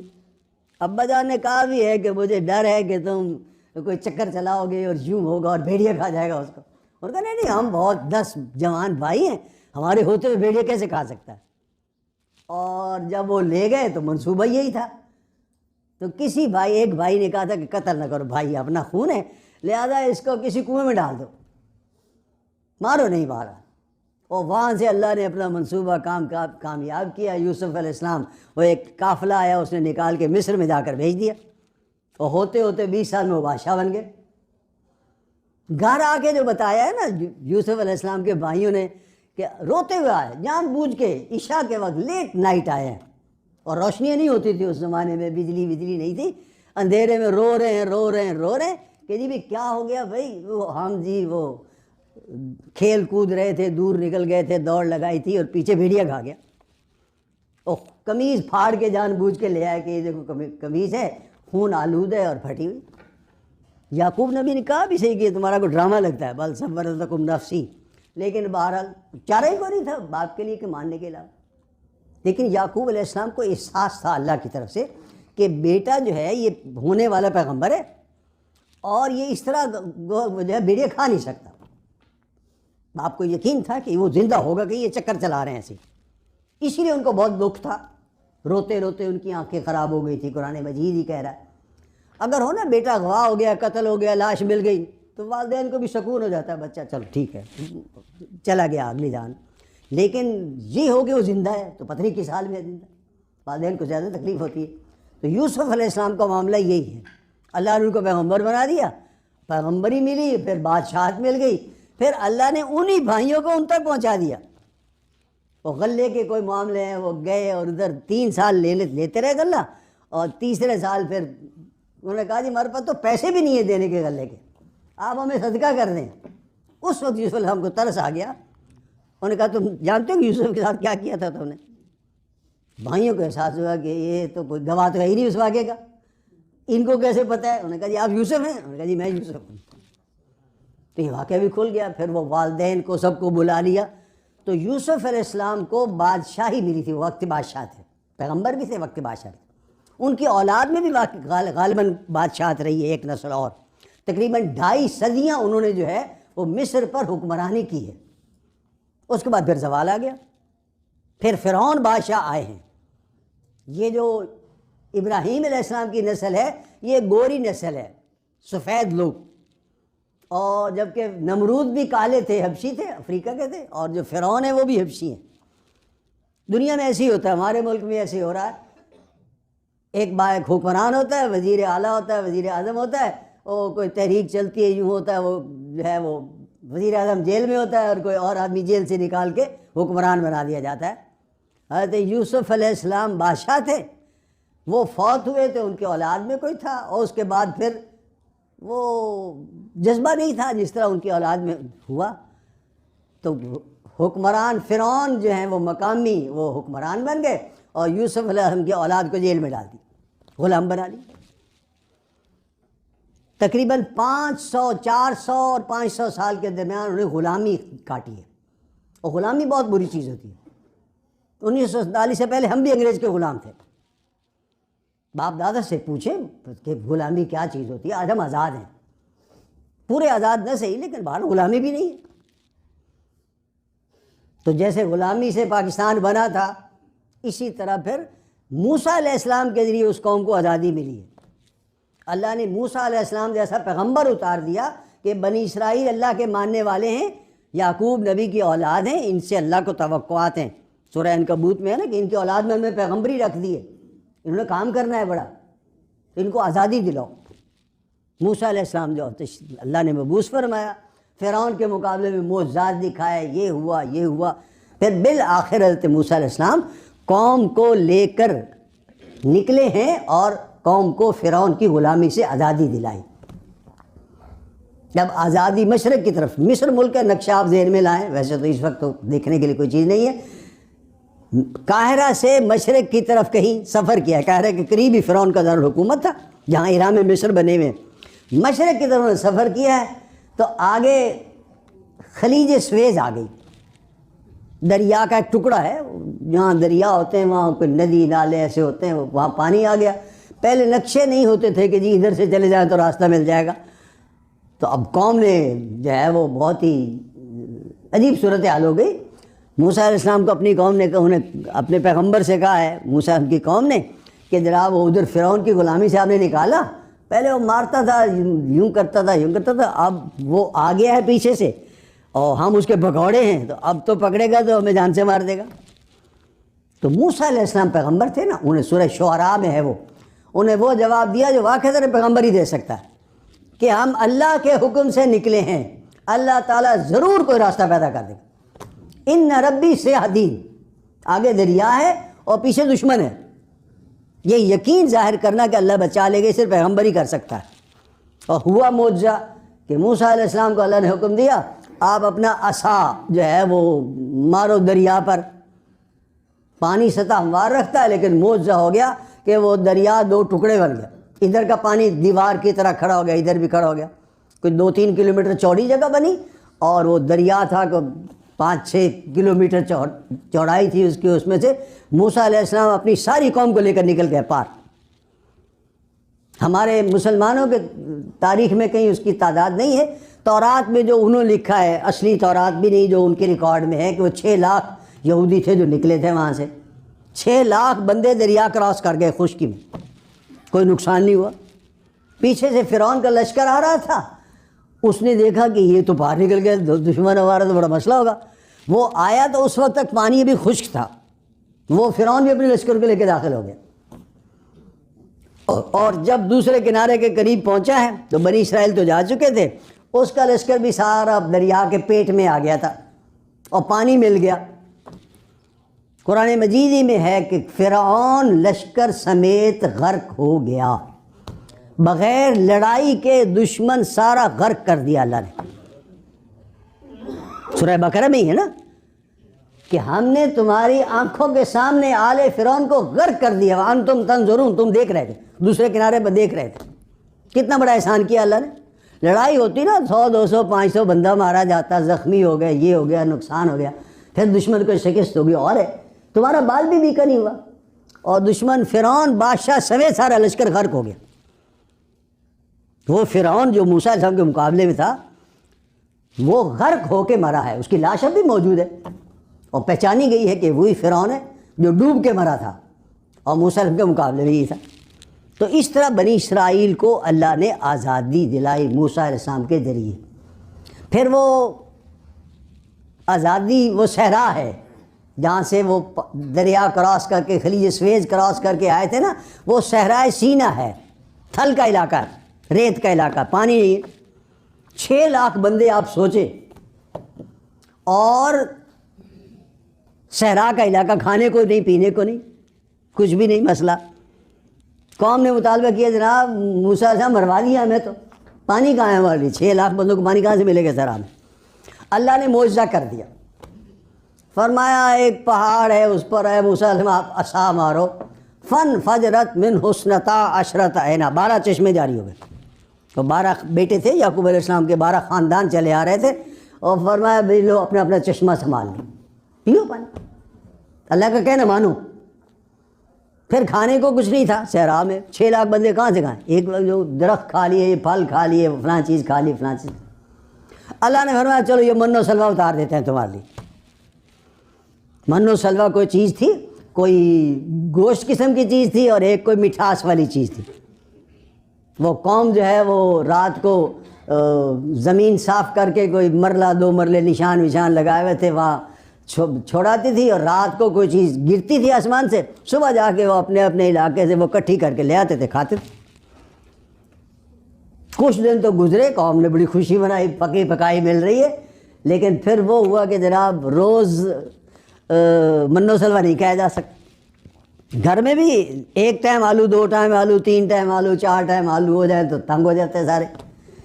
قوم نے بھی یہی کہا ہے، یا موسیٰ ادع لنا، اپنے رب کو پکاریے، ہمارے لیے سبزیاں ہونی چاہیے، سلاد ہونا چاہیے، یہ ہونا چاہیے، ککڑی ہونی چاہیے، دالیں ہونی چاہیے، ہیں چرخے ہونے چاہیے، پزے ہونے چاہیے۔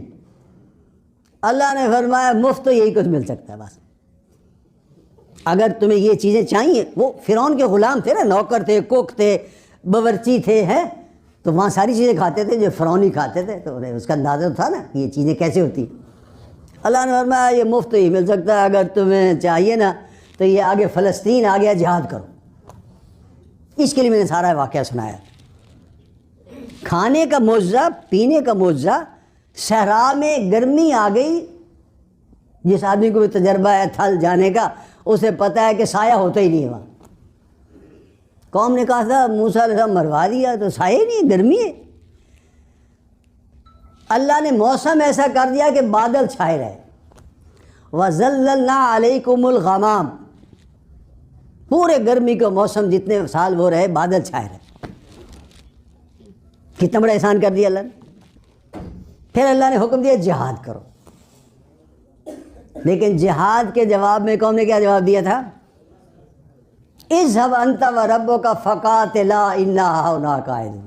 لاڈ پیار سے اللہ نے پالا تھا اس قوم کو، لیکن قوم نے جواب دیا کہ مسلم آپ جائیں، اپنے رب کو ساتھ لے جائیں اور جہاد کریں، بات ہم یہاں بیٹھے ہیں، جب فتح ہو جائے تو ہمیں بلا لینا۔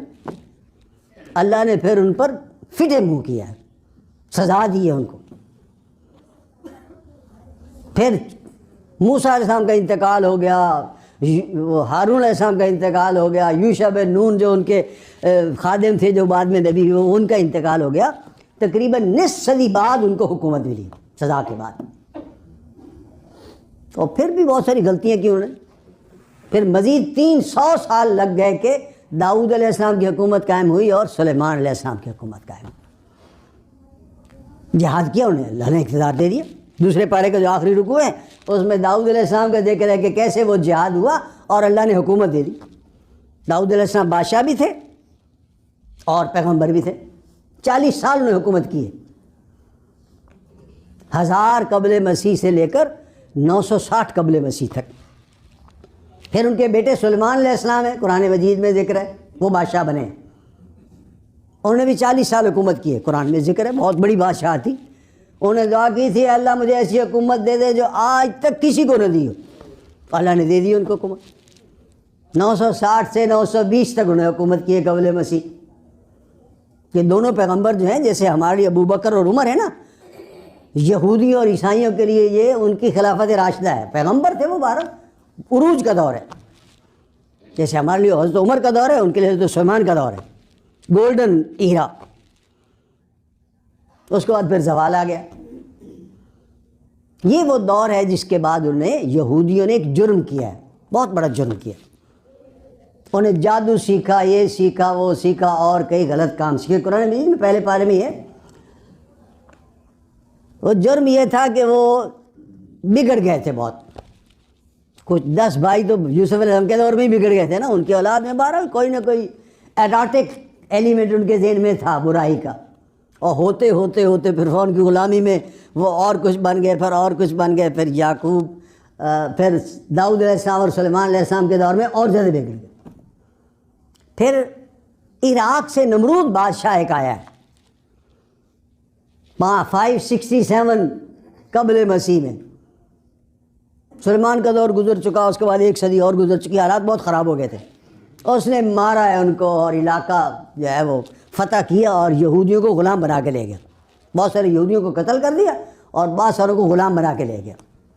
انہیں 150 سال کی غلامی گزاری ہے عراق میں۔ اس دور میں اور زیادہ غلط کام کر دیے، اور جب آزادی ملی ہے 150 سال بعد آزادی ملی، واپس آئے، تو اس دور میں وہ جو جرم کر رہے تھے وہ یہ تھا، قرآن مجید میں ہے، وہ نبیوں کو قتل کر دیتے تھے۔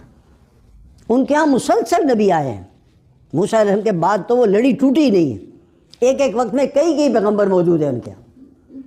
موسیٰ علیہ السلام ہے، ان کے بھائی ہارون علیہ السلام ہے، داؤد ہے، سلیمان ہے، اور اس کے بعد بشمار قرآن مجید میں نام ہیں بہت سارے، ان کی تاریخ میں تو بہت زیادہ نام ہے، قرآن میں تو تھوڑے نام ہیں، لیکن وہ نبیوں کو قتل کر دیتے۔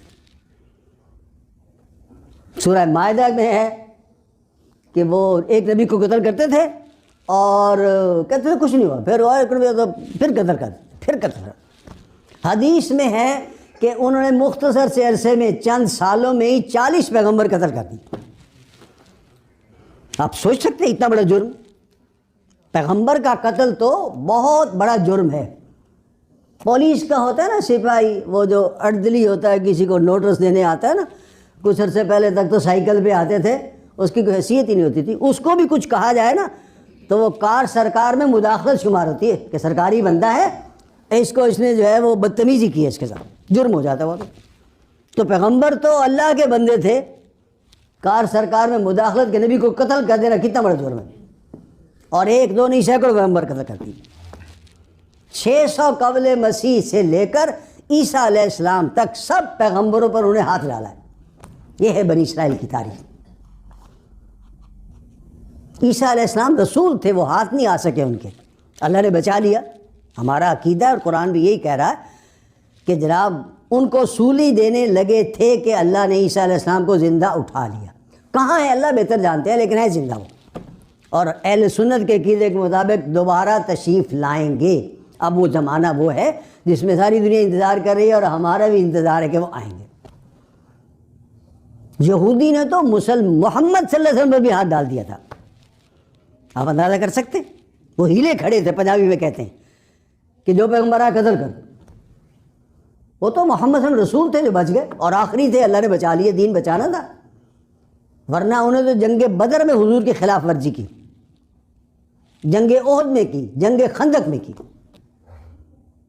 بلکہ اس سے بھی پہلے رسول اللہ صلی اللہ علیہ وسلم کے جو پیدائش سے پہلے کا واقعہ ہے نا،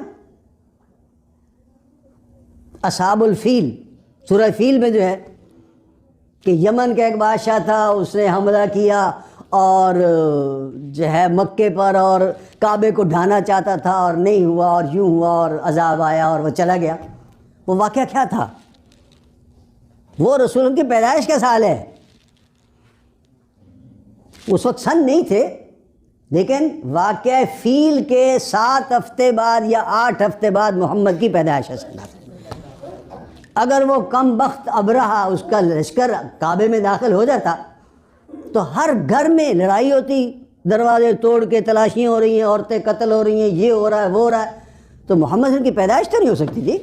وہ منصوبہ یہی تھا کہ کعبے کو گراؤ، اور محمد صلی اللہ علیہ وسلم، ان کے کوئی حساب کتاب یہودیوں کا تھا کہ محمد صلی اللہ علیہ وسلم پیدا ہونے والے، ختم کرو ان کو، تو اللہ نے بچا لیا۔ وہ کعبے مکے میں داخل ہی نہیں ہو سکا بندہ، عذاب آ گیا اس کو۔ محمد صلی اللہ علیہ وسلم اس عام الفیل کے واقعے سے 7 ہفتے یا 8 ہفتے بعد پیدائش ہے. تو اصل بچایا ہے اللہ نے محمد صلی اللہ علیہ وسلم کی ولادت کو پروٹیکٹ کیا. اللہ نے عذاب بھیج دیا اس کو. یہ یہودیوں کی سازشیں ہیں ساری. اور مدینے میں آباد تھے، وہ جانتے تھے، پہچانتے تھے محمد صلی اللہ علیہ وسلم کو کہ یہ اللہ کے پیغمبر ہیں. 40 سال حضور مکے میں رہے، 13 سال مزید رہے وہی کے بعد، وہ جانتے تھے سب. ہجرت کر کے گئے ہیں تو بھی پہچانتے تھے. دوسرے پارے کی شروع میں ہی ہے نا کہ یعرفونہ کما یعرفون ابناءہم. محمد صلی اللہ علیہ وسلم کی اتنی نشانیاں تھیں اور وہ پہچانتے تھے. تورات میں لکھا ہوا تھا، انجیل میں لکھا ہوا تھا. وہ ایسے پہچانتے تھے جیسے بیٹوں کو پہچانتا ہے انسان. رات کے اندھیرے میں دروازے پر آ جائے نا، دروازہ کوئی کھٹکھٹائے اور باپ پوچھتا ہے، تو اندر سے کوئی پوچھے کون، تو عام طور پر لوگ نام نہیں بتاتے، میں کہتے ہیں. تو باپ پہچان جاتا ہے یہ کون سا بیٹا آیا. تو اللہ اس طرح کہہ رہا ہے کہ محمد صلی اللہ علیہ وسلم کی نشانیاں اتنی زیادہ ان کے یہاں تھیں کہ وہ پہچانتے تھے جیسے بیٹوں کو پہچانا. لیکن ایمان نہیں لایا. قریباً 10,000 یہودی تھے، 3 خاندان، 3 قبیلے، لیکن ان میں سے 8-9 آدمی کو نہیں مان لیا. اس لیے ان کو سزا ہوئی ہے. جنگ بدر کے بعد ایک قبیلے کو نکال دیا گیا. جنگ احد کے بعد دوسرے قبیلے کو نکال دیا، اس نے شرارت کی. جنگ خندق کے بعد تیسرے قبیلے کو نکال دیا. اگر غلطی ہوتی نا تو تیسرا قبیلہ نہ کرتا، جی وہ تو پہلے جلا وطن ہو گئے، اب غلطی نہیں کرنی، جان بوجھ کے کریں. اور بلکہ تیسرے قبیلے کا معاملہ تو بہت خوفناک ہے.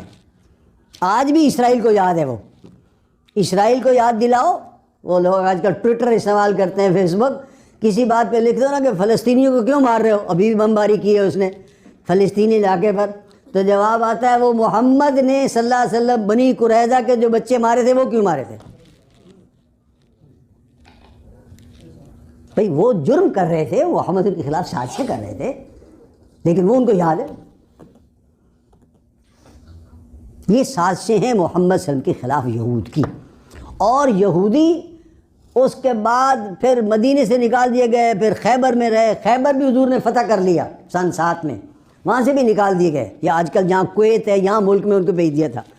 اور پھر رسول اللہ صلی اللہ علیہ وسلم نے وصیت فرمائی تھی کہ جب اسلام کی حکومت کو استحکام مل جائے، اسٹیبلش ہو جائے، تو ان کو جزیرہ نما عرب سے بھی نکال دینا. اسی کے نتیجے میں پچھلے 1400 سال جو ہے وہ عرب میں کوئی یہودی نہیں تھا. کہ اب موجودہ حکومت میں جو آ گئے ہیں اور یوں اور اسرائیل کو تسلیم کر رہے ہیں اور یہ وغیرہ، لیکن یہ کہ اللہ کے رسول کا حکم تھا کہ یہاں یہودی نہیں ہونا چاہیے. تو یہ یہودیوں کی تاریخ ہے. اور یہودی عرب میں تو نہیں تھے، لیکن وہ ایک لمحے کے لیے بھی مسلمانوں سے غافل نہیں رہے.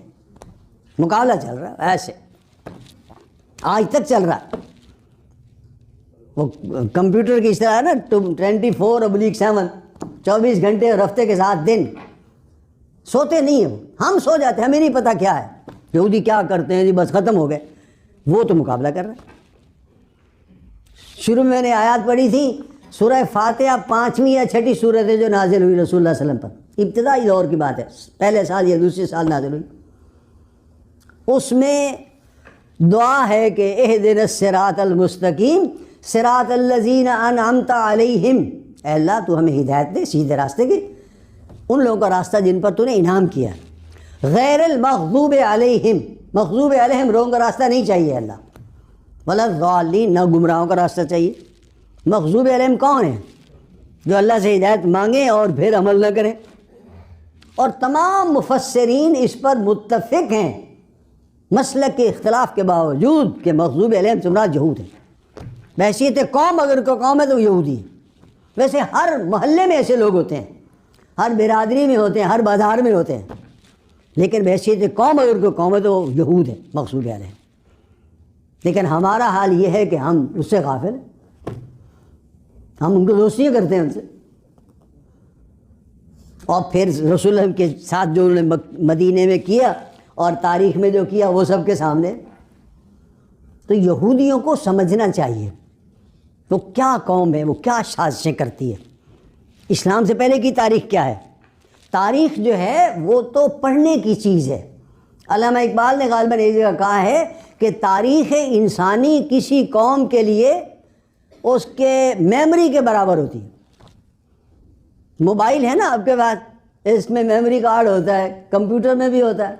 وہ کرپٹ ہو جائے, خراب ہو جائے تو کمپیوٹر بیکار ہے, موبائل بھی بیکار ہے, سارا ریکارڈ, سارے دوستوں کے نمبر شمبر سب ختم ہو جائیں گے. جس آدمی کی میموری ختم ہو جائے وہ کوئی انسان نہیں ہے. جو قوم اپنی تاریخ بھلا دیتی ہے وہ بھی کوئی قوم نہیں ہے. موٹر سائیکل پر عام طور پر کوئی ایکسیڈنٹ ہو جائے, ہیڈ انجری ہو جاتی ہے, سر پہ چوٹ آ جاتی ہے, اس لیے ہیلمٹ پہنتے ہیں.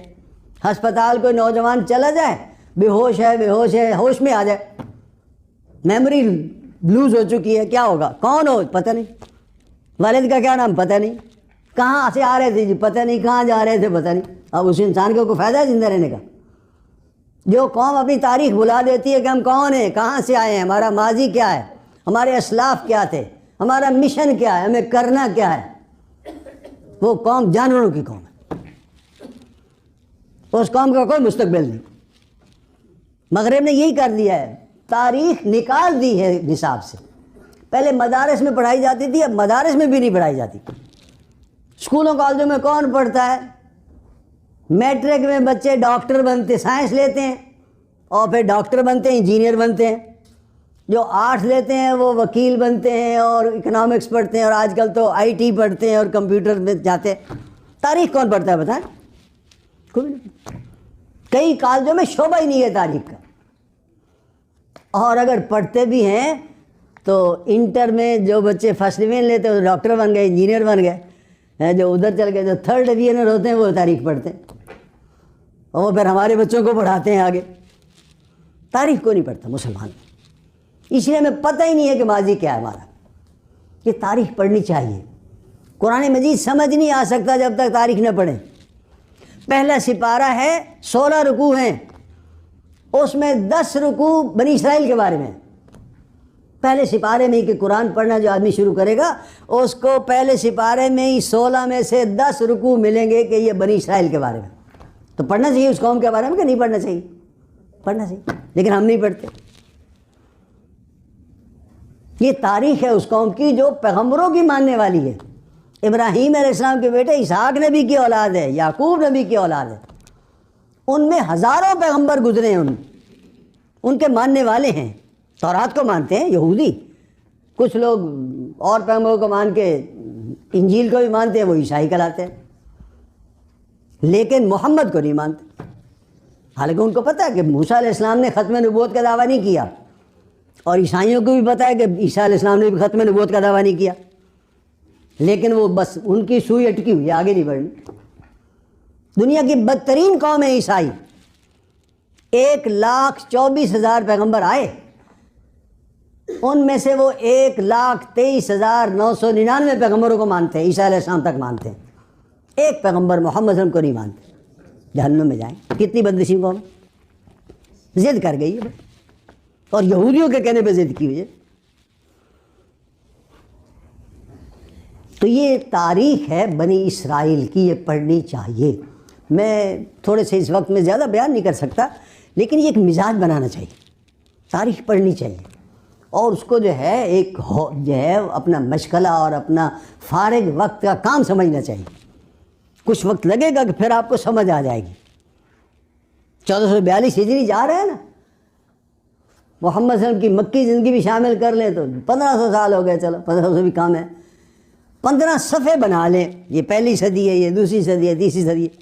جو واقعہ ملے اس کو ذہن میں درج کرتے ہیں, پہلی صدی کا واقعہ ہے, دوسری کا ہے, تیسری کا ہے, چوتھی کا ہے, پانچویں کا. پھر آپ کو اندازہ ہوگا کہ کیا کیا انہوں نے ہمارے ساتھ. ہم اکثر و بیشتر, اب کچھ شوق ہوا ہے آپ کو بھی, تو سیرت پڑھتے ہیں, محمد صلی اللہ علیہ وسلم کی سیرت پڑھتے ہیں, صحابہ کی سیرت پڑھتے ہیں, لیکن اکثر لوگوں کو یہ پتہ نہیں ہوتا کہ مکی دور کا واقعہ ہے کہ مدنی دور کا واقعہ ہے. اس لیے کہ آگے تفصیل میں جاتے ہی. پھر یہ بھی یاد رکھنے کی چیز ہے کہ یہ عیسوی سن عیسائیوں کا ہے. مسلمانوں نے تو عمر کے دور میں ہی خط و کتابت کے لیے وہ ضرورت پڑتی تھی کہ اب خط کس طرح, تاریخ کون سی لکھیں, تو حضرت عمر نے پھر سن ہجری ایجاد کر دیا. تو سن ہجری وہ مسلمانوں کا سن وہ ہے کہ جو سال میں گھومتا رہتا ہے. 10 دن چھوٹا سال ہے یہ. روزے کبھی گرمیوں میں آ جاتے ہیں, کبھی سردیوں میں آ جاتے ہیں. جبکہ عیسوی سن جو ہے وہ تاریخ فکس ہے، موسم فکس ہے، جولائی میں یہ موسم ہوتا ہے، دسمبر میں یہ موسم ہوتا ہے، 365 دن ہے وہ. تو واقعات کی عیسوی تاریخ بھی یاد ہونی چاہیے، اس سے موسم کا پتہ چلے گا، اور ہجری تاریخ بھی یاد ہونی چاہیے. جنگ بدر کب ہوئی یہ تو ہم جانتے ہیں کہ رمضان سن 2 ہجری میں ہوئی، لیکن عیسوی تاریخ کیا ہے، موسم کون سا تھا، جون تھا، جولائی تھا، دسمبر تھا، کیا تھا وہ پتہ نہیں چلے گا. تو دونوں سن یاد رکھنے کی ضرورت ہے. رسول اللہ علیہ وسلم کی پیدائش 12 ربیع الاول کا ہے، کون سا موسم تھا، اپریل سن 1571 عیسوی ہے. وفات 12 ربیع الاول کو ہوئی 11 ہجری، کون سا موسم تھا، عام بندے کو پتہ ہی نہیں. 8 جون سن 632 عیسوی. واقعہ کربلا ہے، کتنا رلاتے ہیں لوگوں کو، جی وہ پانی نہیں تھا، مر گئے اور لٹ گئے. نومبر کا آخر ہے 682 عیسوی، نومبر کے آخر میں ابھی گزرا ہے تھوڑی دن پہلے. کوئی گرمی ہوتی، لیکن بس وہ چونکہ عام لوگ جانتے نہیں کہ وہ عیسوی تاریخ کیا تھی، 10ویں محرم 61 ہجری کو، لہذا رلا رہے ہیں جتنے مرضی مبالغہ کر لیں. تو آپ تاریخ پڑھیں، عیسوی سن بھی یاد رکھیں اور اسلامی سن بھی یاد رکھیں. اسلامی سن میں اپنی تاریخ یاد ہوگی، عیسوی سن یاد کرنے سے موسم یاد ہوں گے. پھر پتہ ہوگا کہ یہ جنگ بدر جو ہے وہ مارچ کا واقعہ ہے، اس کے بات ہیں، اسی کے ساتھ جو بھی ذہن بے شمار چیزیں فوراً سمجھ میں آ جاتی ہیں کہ حالات کیا ہوں گے. اور کوئی آپ کو پتہ چل جائے کہ فلانے مہینے کا واقعہ تو یہ پتہ چل جائے گا. تو یہ تاریخ ہے یہود کی جو میں نے آپ کے سامنے بیان کی ہے. ایک بات اور کر کے پھر کچھ مسلمانوں کی باتیں کرتے ہیں. ٹائم کیا ہوا،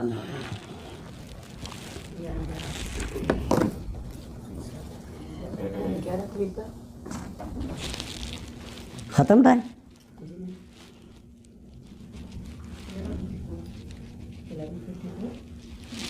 چلو ایک واقعہ تو ایک بات تو بیان کرتے ہیں کہ پہلے میں نے آپ کے سامنے نبی رسول کا فرق واضح کیا ہے. اسی میں سے ایک اور بات اس کے ساتھ اپنے ذہن میں ٹانک لیجئے کہ پیغمبر جو محمد صلی اللہ علیہ وسلم آخری پیغمبر ہیں، ان سے پہلے جتنے پیغمبر آئے، جو پیغمبر آیا اس کے ماننے والے اس دور میں مسلمان کہلاتے تھے.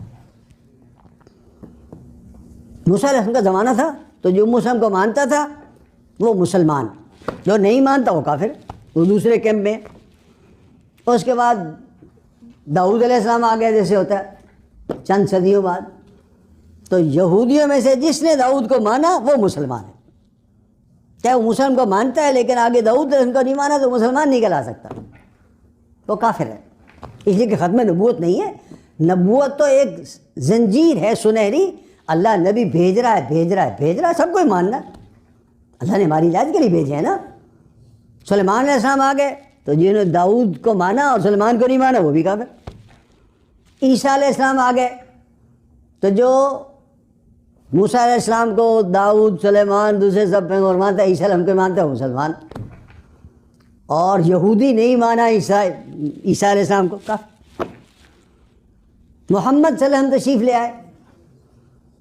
عیسائی جو ہیں جیسے میں نے کہا صرف 1,24,000 پیغمبروں کو مانتے ہیں، محمد ہم کو نہیں مانتے. جو پہلے سارے پیغمبروں کو مانے اور محمد کو مانے وہ مسلمان ہیں. محمد صلی اللہ علیہ وسلم نے ختم نبوت کا دعویٰ قرآن مجید میں آ گیا، ما کان محمد ابا احد من رجالکم ولکن رسول اللہ و خاتم النبیین. اب محمد کا زمانہ قیامت تک کا زمانہ ہے. محمد ہم کے ماننے والے قیامت تک مسلمان کہلائیں گے. کوئی نبی کہ نہیں آئے گا، جو آئے گا وہ جھوٹا ہے.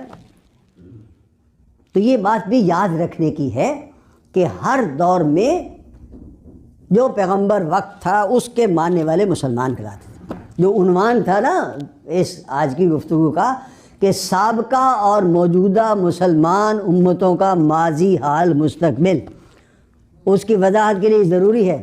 سابقہ مسلمان کون ہے؟ یہود و نصارہ. ایک وقت تھا کہ موسیٰ ان کا دور تھا، اس کے بعد کچھ پیغمبروں نے مانا ہے، وہ سابقہ مسلمان ہے. نصارہ جو ہیں وہ عیسیٰ علیہ السلام تک مانتے ہیں، وہ بھی سابقہ مسلمان امت ہے. محمد کے آنے کے بعد صلی اللہ علیہ وسلم نہ یہود نے ان کو مانا نہ نصارہ نے مانا. اب مسلمان ہم مسلمان ہیں. اب آخری تاریخ جب تک دنیا ہے ہم مسلمان کہلاتے ہیں. تو سابقہ مسلمان امت کی تاریخ آپ کے سامنے آ گئی. موجودہ مسلمان امت جو ہم ہیں، محمد صلی اللہ علیہ وسلم کے ماننے والے ہیں، ان کی تاریخ اپنی جگہ پر اہم ہے. اس میں ایک بات صرف کہہ کے بس اشارہ کر کے بات ختم کر رہا ہوں کہ رسول اللہ صلی اللہ علیہ وسلم نے ایک حدیث میں فرمایا کہ میری امت پر بھی ہو بہو اسی طرح کے واقعات آئیں گے. لیاتین علی امتی کما اتا علی بنی اسرائیل حذو النعل بالنعل. جیسے ایک جوتا دوسرے جوتے مشابہ ہوتا ہے نا، اسی طرح کے واقعات ہماری مسلمان امت پر بھی آئیں گے. اور یہ جو انگریزی جوتے ہوتے ہیں وہ تو کچھ دائیں پاؤں بائیں پاؤں میں فرق ہوتا ہے نا، جو دیسی جوتے ہوتے ہیں نا اس میں دائیں بائیں کا کوئی فرق نہیں ہوتا، ہو بہو وہی جوتا، دائیں والا بائیں میں پہن لو، بائیں والا دائیں میں پہن لو. تو رسول اللہ صلی اللہ علیہ وسلم نے فرمایا کہ یہود کی جو تاریخ ہے اسی طرح کے عروج و زوال وہ اس مسلمان امت پر بھی آئے گا. تو آپ اپنی تاریخ پڑھیں مسلمان، ان میں بھی 2 عروج ہیں 2 زوال ہیں یہود کی تاریخ میں، مسلمانوں میں بھی 2 عروج ہیں 2 زوال ہیں. اسی پر میں اپنی بات ختم کر رہا ہوں، پھر کبھی موقع ملا تو پھر مزید آپ کے سامنے رکھیں گے.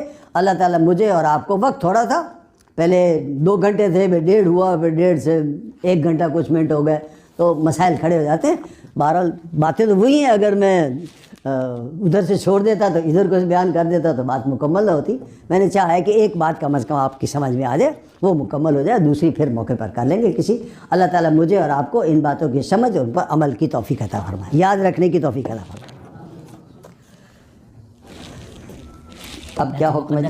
مسلمانوں کا قبلہ اول ہے، اس میں کوئی شک نہیں کہ بیت المقدس یہودیوں، عیسائیوں اور مسلمانوں تینوں کے ریلیجن کے لیے مقدس مقام کی حیثیت رکھتا ہے. حضرت سلیمان علیہ نبینا علیہ السلام نے انسانوں سے نہیں بلکہ جنوں کی ایک جماعت سے اس کام کو کروانا شروع کیا، اس لیے اس عمارت کو ہیکل سلیمانی بھی کہا جاتا ہے. آقائے کائنات جناب محمد رسول اللہ صلی اللہ تعالیٰ علیہ وسلم کی ہجرت کے 1 سال 5.5 مہینے کے بعد قبلے کی تبدیلی ہوئی اور اللہ پاک نے پیارے آقا علیہ السلام کی خواہش کے مطابق مسلمانوں کا جو کعبہ ہے، قبلہ ہے، وہ کعبہ کو فرما دیا. اس مقام پر آج بھی مسجد قبلتین قائم ہے.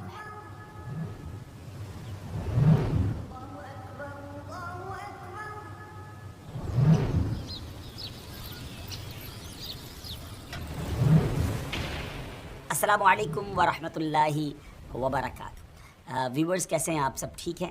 ایک بار پھر قیامت کی نشانیاں ایپیسوڈ لے کر حاضر ہیں، اور آج کی ایپیسوڈ بڑی امیزنگ ہے. ایک ایسا تفصیلی واقعہ ہے کہ جب اس کو سنتے ہیں، پڑھتے ہیں تو ایمان تازہ ہو جاتا ہے. یاد رہے کہ اللہ پاک کے آخری نبی جناب محمد عربی صلی اللہ تعالیٰ علیہ وسلم نے غیب کی خبر دیتے ہوئے اپنی امت سے ارشاد فرمایا کہ قیامت سے پہلے 6 چیزیں گن کر رکھو.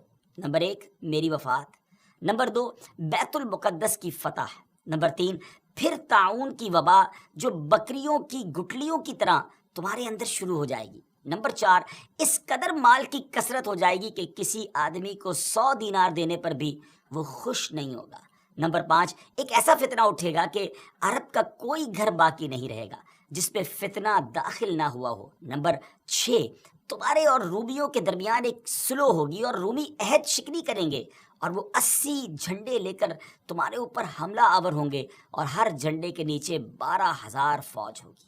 یہ 6 نشانیاں نبی پاک صلی اللہ علیہ وسلم نے تفصیل کے ساتھ قیامت کی نشانیوں کے بارے میں بیان کی. اس حدیث پاک میں جو دوسری نشانی بیان کی گئی یعنی بیت المقدس کی فتح، اس بارے میں آج کی ہماری ایپیسوڈ ہوگی.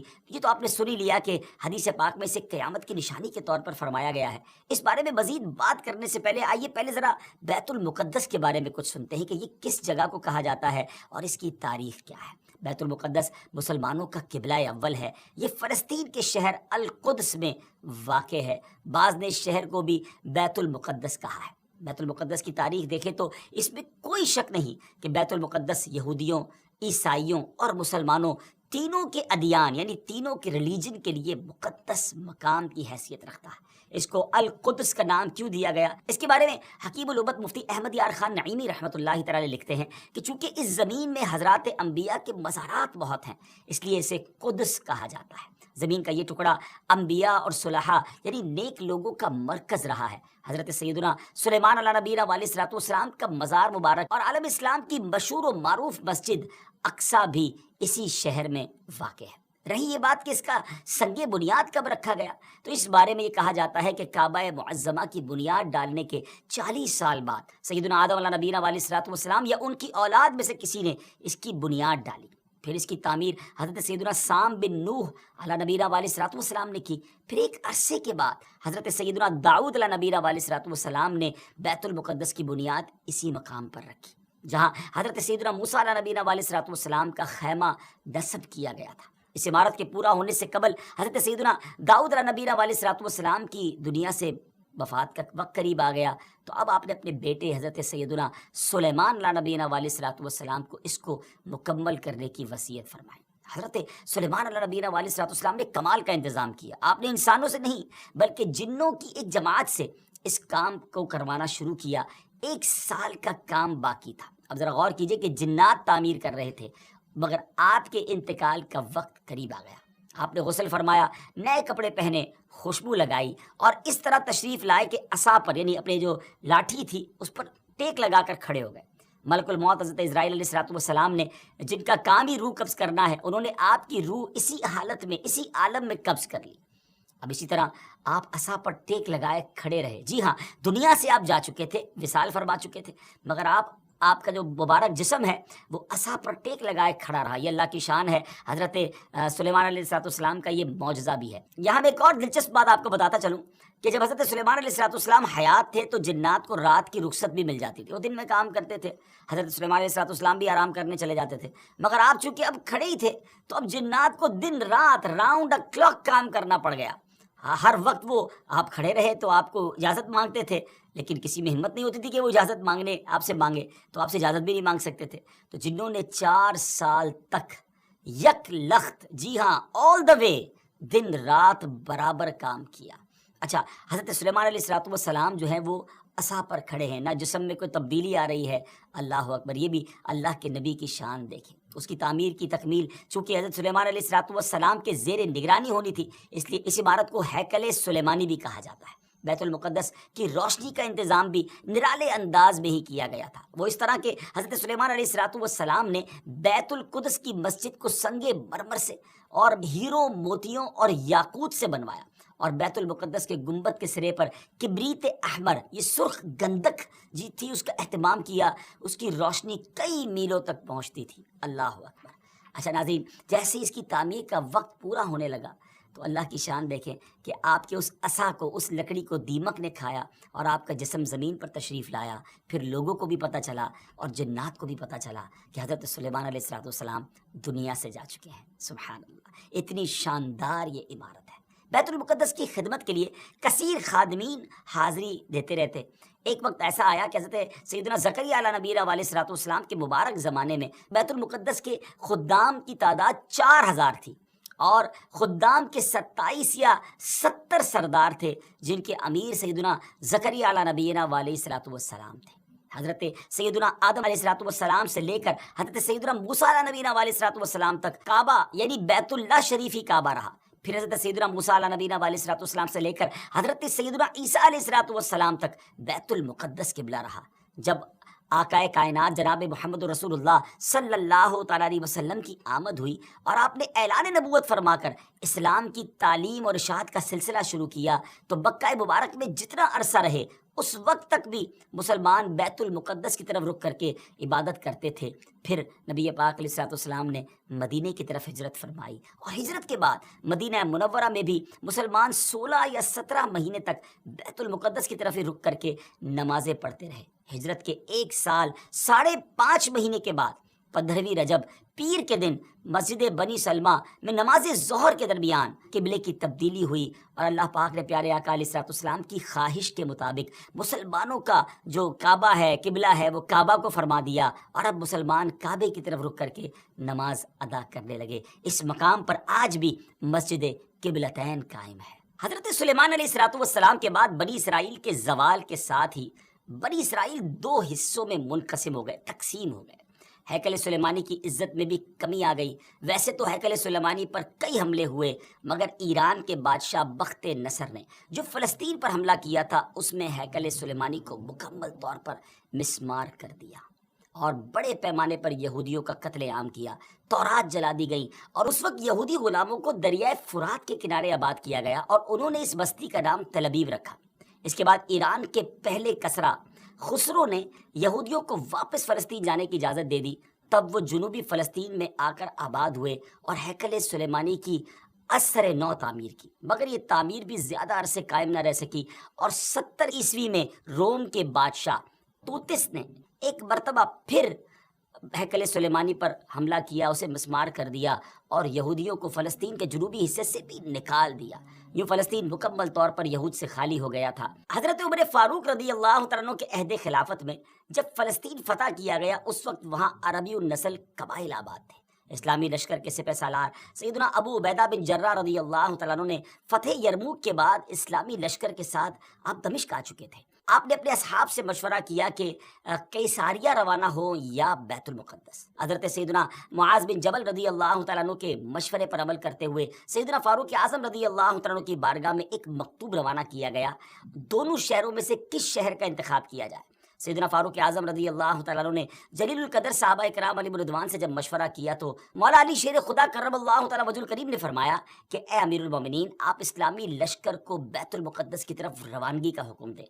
وہ پہلے بیت المقدس کو فتح کرے پھر قیصاریہ کی طرف جائیں، کیونکہ رسول پاک علیہ السلام نے پہلے مجھے بیت المقدس کی فتح اور بعد میں قیصاریہ کی فتح کی خوشخبری دی تھی۔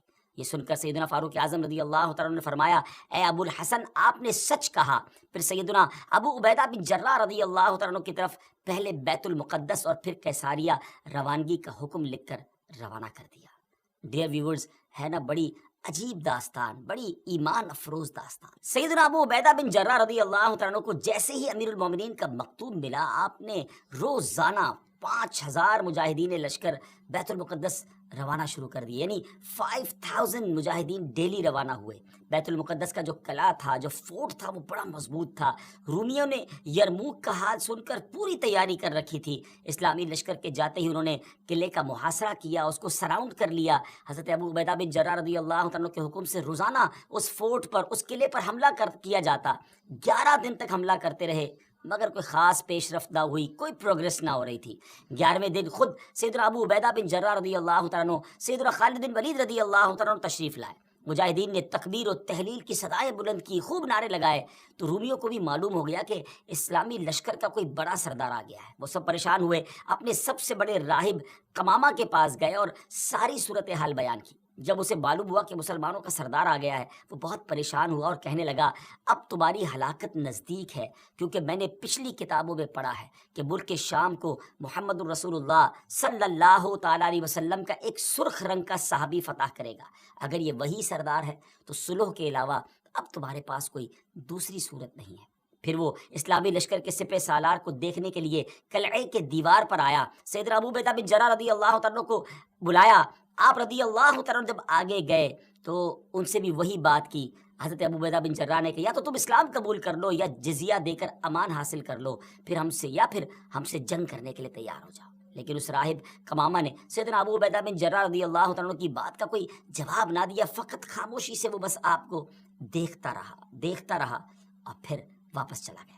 اس نے اپنی قوم سے کہا کہ یہ وہ شخص نہیں ہے جس کے بارے میں نے کتابوں میں پڑھا ہے، لہٰذا تم ان سے جنگ کرتے رہو، یہ تمہارا بال بھی بیکا نہیں کر سکتے۔ سیدنا ابو عبیدہ بن جراح رضی اللہ تعالیٰ عنہ نے بھی وہاں سے واپس آ کر اسلامی لشکر کو جنگ کا حکم دے دیا۔ روزانہ اسلامی لشکر اس فورٹ پر، اس قلعے پر حملہ کرتا، رومی تیروں کی برسات کرتے، دونوں طرف سے جانی نقصان بھی ہوتا، سپاہی زخمی بھی ہوتے۔ لڑائی 4 ماہ تک جاری رہی۔ جی ہاں ویورز، 4 منتھ تک یہ لڑائی جاری رہی۔ اہل شہر تنگ آ گئے، وہ دوبارہ اپنے جو سردار تھا، جو ان کا لیڈر تھا قمامہ، اس کے پاس گئے، ساری صورتحال بیان کی۔ وہ نصرانی راہب جو تھا وہ پھر قلعے کی دیوار پر آیا اور سیدنا ابو عبیدہ بن جراح رضی اللہ تعالیٰ عنہ سے کہنے لگا کہ ہم ہر حال میں تم سے جنگ کریں گے، البتہ ہمارے شہر کو صرف ایک ہی شخص فتح کرے گا جس کے اوصاف ہماری کتابوں میں لکھے ہوئے ہیں، وہ تم نہیں ہو۔ سیدنا ابو عبیدہ بن جراح رضی اللہ تعالیٰ نے فرمایا کہ تمہاری کتابوں میں اس کے کیا اوصاف لکھے ہوئے ہیں؟ اس نے کہا، وہ ہم تمہیں نہیں بتائیں گے، البتہ اسے دیکھ کر ہم فوراً پہچان لیں گے کہ یہ وہی شخص ہے. ہاں اگر تم اس کا نام جاننا چاہتے ہو تو ہم اس کا نام بتا سکتے ہیں. اللہ اکبر. ان کی کتابوں میں اس صحابی کا نام بھی موجود تھا. آپ رضی اللہ تعالیٰ عنہ نے فرمایا کہ ٹھیک ہے تم اس کا نام ہی بتا دو. اس نصرانی راہب نے کہا کہ جو شخص ہمارے اس شہر کو فتح کرے گا وہ محمد الرسول اللہ صلی اللہ تعالیٰ علیہ وسلم کا صحابی ہوگا، اور اس کا نام عمر بن خطاب ہے، جو فاروق کے لقب سے مشہور ہوگا، اور وہ نہایت سخت گیر ہوگا، اللہ کے کاموں میں کسی ملامت کرنے والے کی ملامت کی پرواہ نہ کرے گا. سیدنا ابو عبیدہ بن جراح رضی اللہ تعالیٰ عنہ نے جیسے ہی یہ سنا تو مسکرا دی اور خوش ہو کر فرمایا فتحنا البلد ورب الکعبہ، یعنی رب کعبہ کی قسم ہم نے اس شہر کو فتح کر لیا. پھر آپ اس راہب کی طرف متوجہ ہوئے اور فرمایا تم جن کا ذکر خیر کر رہے ہو وہ ہمارے خلیفہ ہیں، ہمارے نبی علیہ الصلوۃ والسلام کے جلیل القدر صحابی ہیں. راہب نے کہا اگر واقعی ایسی بات ہے تو تم جنگ موقوف کر دو اور انہیں یہاں بلاؤ. اگر ان میں تمام صفات وہی ہوئی جو ہمارے علم میں ہیں تو ہم ان کے لیے شہر کے دروازے بغیر جنگ کے کھول دیں گے اور ان کو جزیہ بھی ادا کریں گے. آپ رضی اللہ تعالیٰ عنہ نے یہ بات منظور فرما لی. نصرانی راہب سے گفتگو کرنے کے بعد سیدنا ابو عبیدہ رضی اللہ تعالیٰ عنہ نے جب وہ تشریف لائے اور نصرانی راہب سے ہونے والی گفتگو کی تفصیلات لشکر میں سب کو بتائیں تو تمام مجاہدین خوش ہو گئے. ایک مکتوب جس میں تمام تفصیلات انہوں نے لکھی سیدنا عمر فاروق رضی اللہ تعالیٰ عنہ کی بارگاہ میں انہوں نے پیش کر دی اور وہاں وہ خط بھیج دیا گیا. اللہ اکبر. جب یہ خط مدینہ منورہ پہنچتا ہے، حضرت سیدنا میسرہ بن مسروق رضی اللہ تعالیٰ عنہ مدینہ منورہ پہنچتے ہیں، بارگاہ فاروقی میں حاضر ہوئے، سلام عرض کیا، فرمایا خوشخبری لائے ہو؟ عرض کیا رب کعبہ کی قسم خوشخبری ہے. پھر وہ مکتوب بارگاہ فاروقی میں پیش کیا گیا. سیدنا فاروق اعظم رضی اللہ تعالیٰ عنہ جب مکتوب پڑھا، صحابہ کرام سے مشورہ کیا اور ملک شام کی طرف سفر کا ارادہ کر لیا، تیاری شروع فرما دی. امیر المومنین سیدنا فاروق اعظم رضی اللہ تعالیٰ عنہ کا بیت المقدس جب جانے کا فیصلہ ہوا، یہ خبر سن کر مدینہ منورہ میں خوشی کی لہر دوڑ گئی. اپنے سفر کا آپ آغاز فرماتے ہوئے سب سے پہلے آپ مسجد نبوی شریف میں آئے. آپ نے 4 رکعت نماز ادا کی نبی پاک علیہ الصلوۃ والسلام کی بارگاہ میں. حضرت ابوبکر صدیق رضی اللہ تعالیٰ عنہ کی بارگاہ میں سلام پیش کیا. پھر اس کے بعد حضرت عمر فاروق رضی اللہ تعالیٰ عنہ نے اپنا سفر شروع کر دیا. مولا علی کرم اللہ تعالیٰ وجہ الکریم کو اپنا نائب مدینے میں مقرر کیا اور چند اصحاب کو ساتھ لیا اور اب ملک شام کی طرف روانہ ہو گئے. آپ رضی اللہ تعالیٰ کے سفر کی یہ نوعیت ہوتی تھی کہ نماز فجر کے بعد سفر طے فرماتے اور ظہر کے وقت کسی مقام پر ٹھہر جاتے، وہاں اپنے اصحاب کو واضح و نصیحت فرماتے، اللہ عز و جل کا خوف، عبادت کا تذکرہ، آخرت وغیرہ پر مشتمل بیان فرماتے اور اس کے بعد ستو اور کھجور وغیرہ سے اپنا لنچ کرتے تھے. کیسا سادہ کھانا تھا امیر المومنین کا. جن جن راستوں سے آپ گزرتے تھے وہاں کے لوگ اپنے مقدمات، اپنی عرضیاں لے کر آپ کے پاس آتے. قرآن و حدیث کی روشنی میں آپ ان کا فیصلہ بھی فرماتے جاتے، یہاں تک کہ ملک شام کی سرحد میں داخل ہو گئے. اللہ اکبر. آپ نے عربی شاہ سواروں کا ایک قافلہ دیکھا. سیدنا زبیر بن عوام رضی اللہ تعالیٰ کو وہ آگے بھیجا کہ معلوم کرو یہ لوگ کون ہیں. تو حضرت زبیر بن عوام رضی اللہ تعالیٰ نے خبر دی کہ حضور جو لشکر اس وقت آپ کا بیت المقدس میں انتظار کر رہا ہے، اس لشکر والوں نے ایک دستہ بھیجا ہے کہ خوشخبری لے کر آئیں کہ امیر المومنین تشریف لا چکے ہیں یا نہیں. پھر وہ قافلہ سیدنا فاروق اعظم رضی اللہ تعالیٰ کی بارگاہ میں حاضر ہوا، ہدیہ سلام کے بعد کہا، مصافحہ کیا، دست بوسی کی. اور فاروق اعظم رضی اللہ تعالیٰ نے ان سے پوچھا کہ تم لوگ یہاں کس لیے آئے ہو؟ عرض کی حضور اے امیر المومنین، آپ کی تشریف آوری کے انتظار میں پورا اسلامی لشکر اپنی آنکھیں بچھائے، پلکیں بچھائے ہوئے ہے اور گردنیں اٹھا اٹھا کر لوگ مدینہ منورہ سے آنے والے راستے پر نظریں جمائے ہوئے ہیں. ہر شخص آپ کے دیدار کے لیے بے چین ہے. لہٰذا اسلامی لشکر کے سپہ سالار امین الامت حضرت سیدنا ابو عبیدہ بن جراح رضی اللہ تعالی عنہ نے آپ کی بارگاہ میں خبر معلوم کرنے کے لیے بھیجا ہے. حضور اگر آپ اجازت دے دیں تو میں جلدی واپس جا کر لشکر کو آپ کی آمد کی خوشخبری سنا دوں.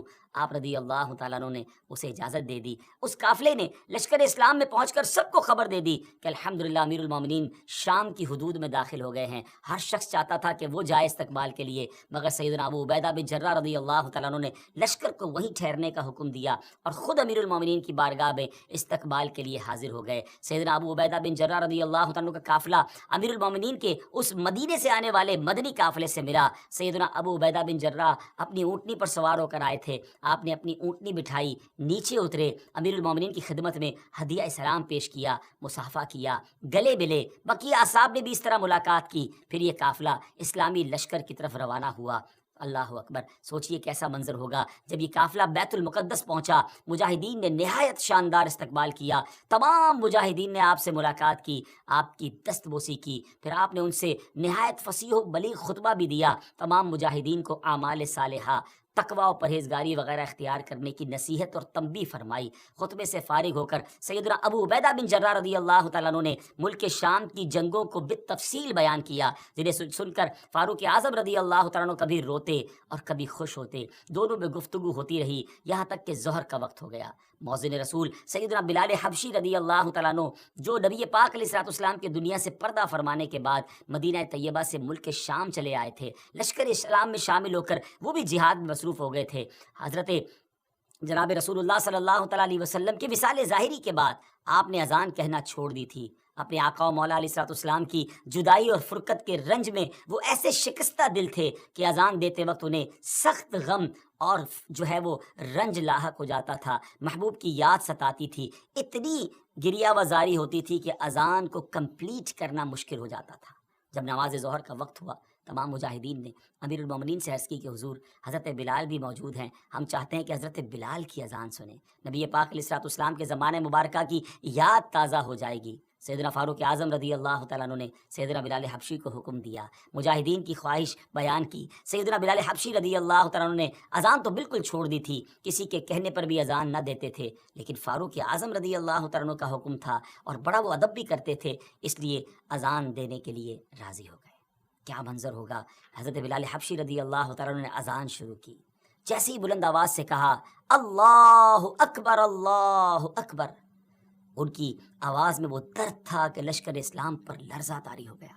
مجاہدین کی آنکھیں اشکبار ہو گئی. محبوب اکرم کا زمانہ یاد آ گیا. اللہ اکبر. شام کی سرزمین میں مدینے کی یاد تازہ ہو رہی ہے. اس وقت رسول پاک علیہ الصلوۃ والسلام کے دیدار سے اپنی آنکھوں کو ٹھنڈا کیا کرتے تھے، مگر وہ دیدار اب کہاں نصیب. تمام مجاہدین شدت غم سے کانپنے لگے. سیدنا بلال حبشی رضی اللہ تعالیٰ عنہ اشہد ان محمد الرسول اللہ پر جب پہنچے تو پورے لشکر پہ ایک کوہرام مچ گیا. صحابہ کرام علیہ رضوان نے اپنے محبوب آقا کی یاد میں وہ تڑپنے لگے. آہو بکا کا شور بلند ہو گیا. شدت غم سے مجاہدین ایسے تڑپتے کہ ابھی ان کے دل پھٹ جائیں گے. بعض پر تو بے ہوشی طاری ہو گئی. فاروق اعظم رضی اللہ تعالیٰ عنہ پر بھی گریہ طاری تھا. حضرت بلال حبشی رضی اللہ تعالیٰ عنہ کی حالت بھی ناقابل برداشت تھی. ایسا لگتا تھا کہ وہ اذان پوری نہ کر پائیں گے. اسلامی لشکر پر غم و اضطراب کی وہ کیفیت طاری تھی کہ رونے اور چیخنے کے سوا کچھ سنائی ہی نہ دیتا تھا. بہرحال سیدنا بلال حبشی رضی اللہ تعالیٰ عنہ نے اذان مکمل کی. بہت دیر تک صحابہ کرام محبوب کریم علیہ الصلوۃ والسلام کی یاد میں روتے رہے. بالآخر اللہ کریم نے سب کو تسکین عطا فرمائی. فاروق اعظم رضی اللہ تعالیٰ عنہ نے پورے لشکر کو نماز پڑھائی. پھر قلعہ بیت المقدس کی طرف جانے کا ارادہ فرمایا. جب آپ نے بیت المقدس کی طرف روانگی کا ارادہ فرمایا تو بکری کے بالوں سے بنا ہوا لباس پہنا. وہ جبہ جو تھا نا ناظرین، ٹکڑے ٹکڑے سی کر بنایا گیا تھا اور اس میں 14 پیون تھے.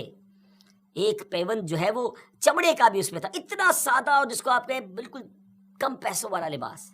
اسلامی لشکر کے تمام سرداروں نے آپ سے گزارش کی، حضور آج تو بڑا اہم دن ہے، آپ اچھے کپڑے آج زیب تن کیجئے، اچھے گھوڑے پر سوار ہوں. آج آپ کو بیت المقدس کے جو لوگ ہیں ان سے ملنا ہے اور انشاءاللہ ہمیں فتح ملنی ہے. جب لوگوں نے بڑا اصرار کیا تو آپ راضی ہو گئے اور مصر کے اعلیٰ قسم کا سفید لباس پہن کر گھوڑے پر سوار ہو کر اسلامی لشکر کے ساتھ اب بیت المقدس کے قلعے کی جانب روانہ ہوئے. ابھی چند قدم ہی چلے تھے ناظرین کہ آپ کے چہرے پر گھبراہٹ کے آثار ہوئے. آپ کو ایسا لگتا تھا جیسے آپ کو بڑی سخت تکلیف ہو گئی ہے. آپ کے چہرے کا رنگ تبدیل ہو گیا. سواری کو رکوایا، فوراً گھوڑے سے نیچے آئے اور فرمایا اللہ عز و جل مجھے معاف فرمائے. قریب تھا کہ میں ہلاک ہو جاتا، کیونکہ ایسے پرتکلف اتنے قیمتی لباس کو پہن کر میرے دل میں عجب اور تکبر داخل ہو گیا تھا. میں نے اللہ عز و جل کے محبوب علیہ الصلوۃ والسلام کو یہ فرماتے سنا ہے کہ جس کے دل میں ذرہ برابر بھی تکبر ہوگا وہ جنت میں داخل نہیں ہوگا. تمہارے اعلیٰ اور سفید لباس نے مجھے ہلاکت میں ڈال دیا. پھر آپ نے وہ لباس اتار دیا اور اپنا پرانا 14 پیوند والا لباس زیب تن فرمایا. فاروق اعظم رضی اللہ تعالیٰ عنہ بیت المقدس کے قریب اب پہنچ گئے. ناظرین میں یہاں تھوڑی دیر کے لیے رکوں گا. غور کیجئے، یہ تھے امیر المومنین. آج فتح کا دن تھا، آج دوسرے لفظوں میں ریوارڈ کا دن تھا، عزت کے بڑھنے کا دن تھا. پھر بھی عاجزی ہے، پھر بھی خوف خدا ہے، پھر بھی نبی پاک کی یاد ہے. یاد رسول میں آنسو بھی بہے، نمازیں بھی پڑھی گئیں، بیان بھی کیا گیا، اللہ کی یاد بھی دلائی گئی، خوف بھی دلایا گیا، اور اپنے آپ کو تکبر سے بچایا بھی گیا۔ یہ ہم سب کے لیے کتنا بڑا درس ہے۔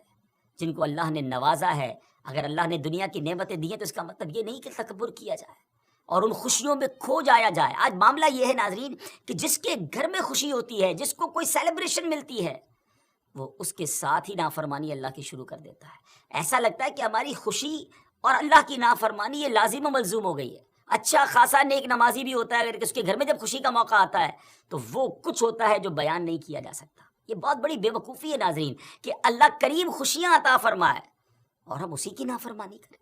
ایسا نہ کیا کریں۔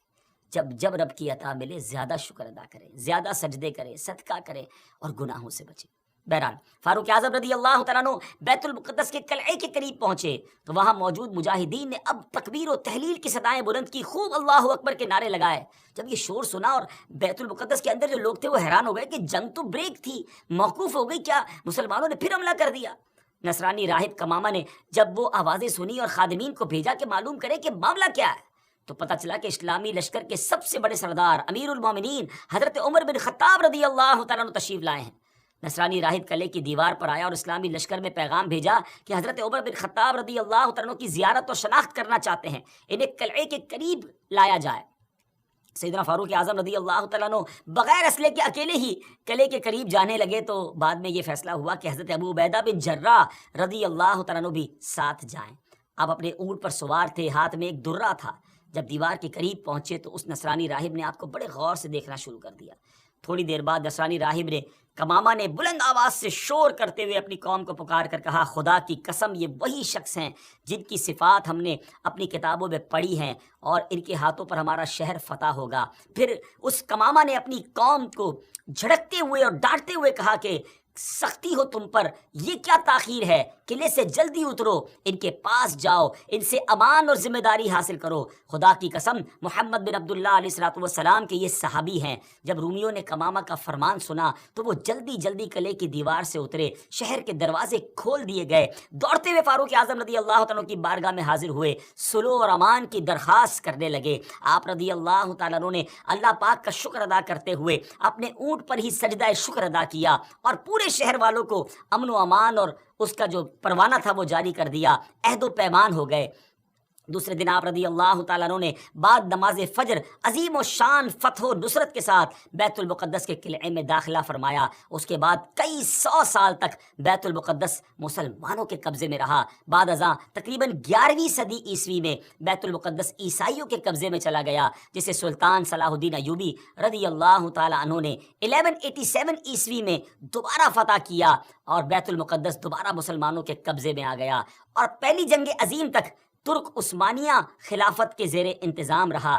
اللہ پاک ہمیں اپنی نعمتوں کا شکر بجا لانے کی توفیق عطا فرمائے اور ہمیں پھر قبلہ اول نصیب فرمائے۔ بہرحال ناظرین، ہم نے یہ جو آج ایپیسوڈ سنی ہے بیت المقدس کی فتح، اس کا مطلب یہ ہوا کہ یہ نشانی پہلے بھی ہو چکی ہے، اور ہم اللہ سے دعا کرتے ہیں کہ ایک بار پھر ہمیں بیت المقدس مسلمانوں کا قبلہ اول نصیب فرمائے۔ تو یہ آج کی نشانی، قیامت کی نشانی جو تھی وہ ہم نے سنی، اور امید ہے کہ اس سے بہت ساری معلومات بھی ملی، ہمیں لیسن بھی ملے۔ اللہ مجھے اور آپ کو عمل کرنے کی توفیق عطا فرمائے۔ انشاءاللہ اگلے ایپیسوڈ میں ایک اور قیامت کی نشانی لے کر حاضر ہوں گے۔ ہمیں اپنی دعاؤں میں یاد رکھیے گا۔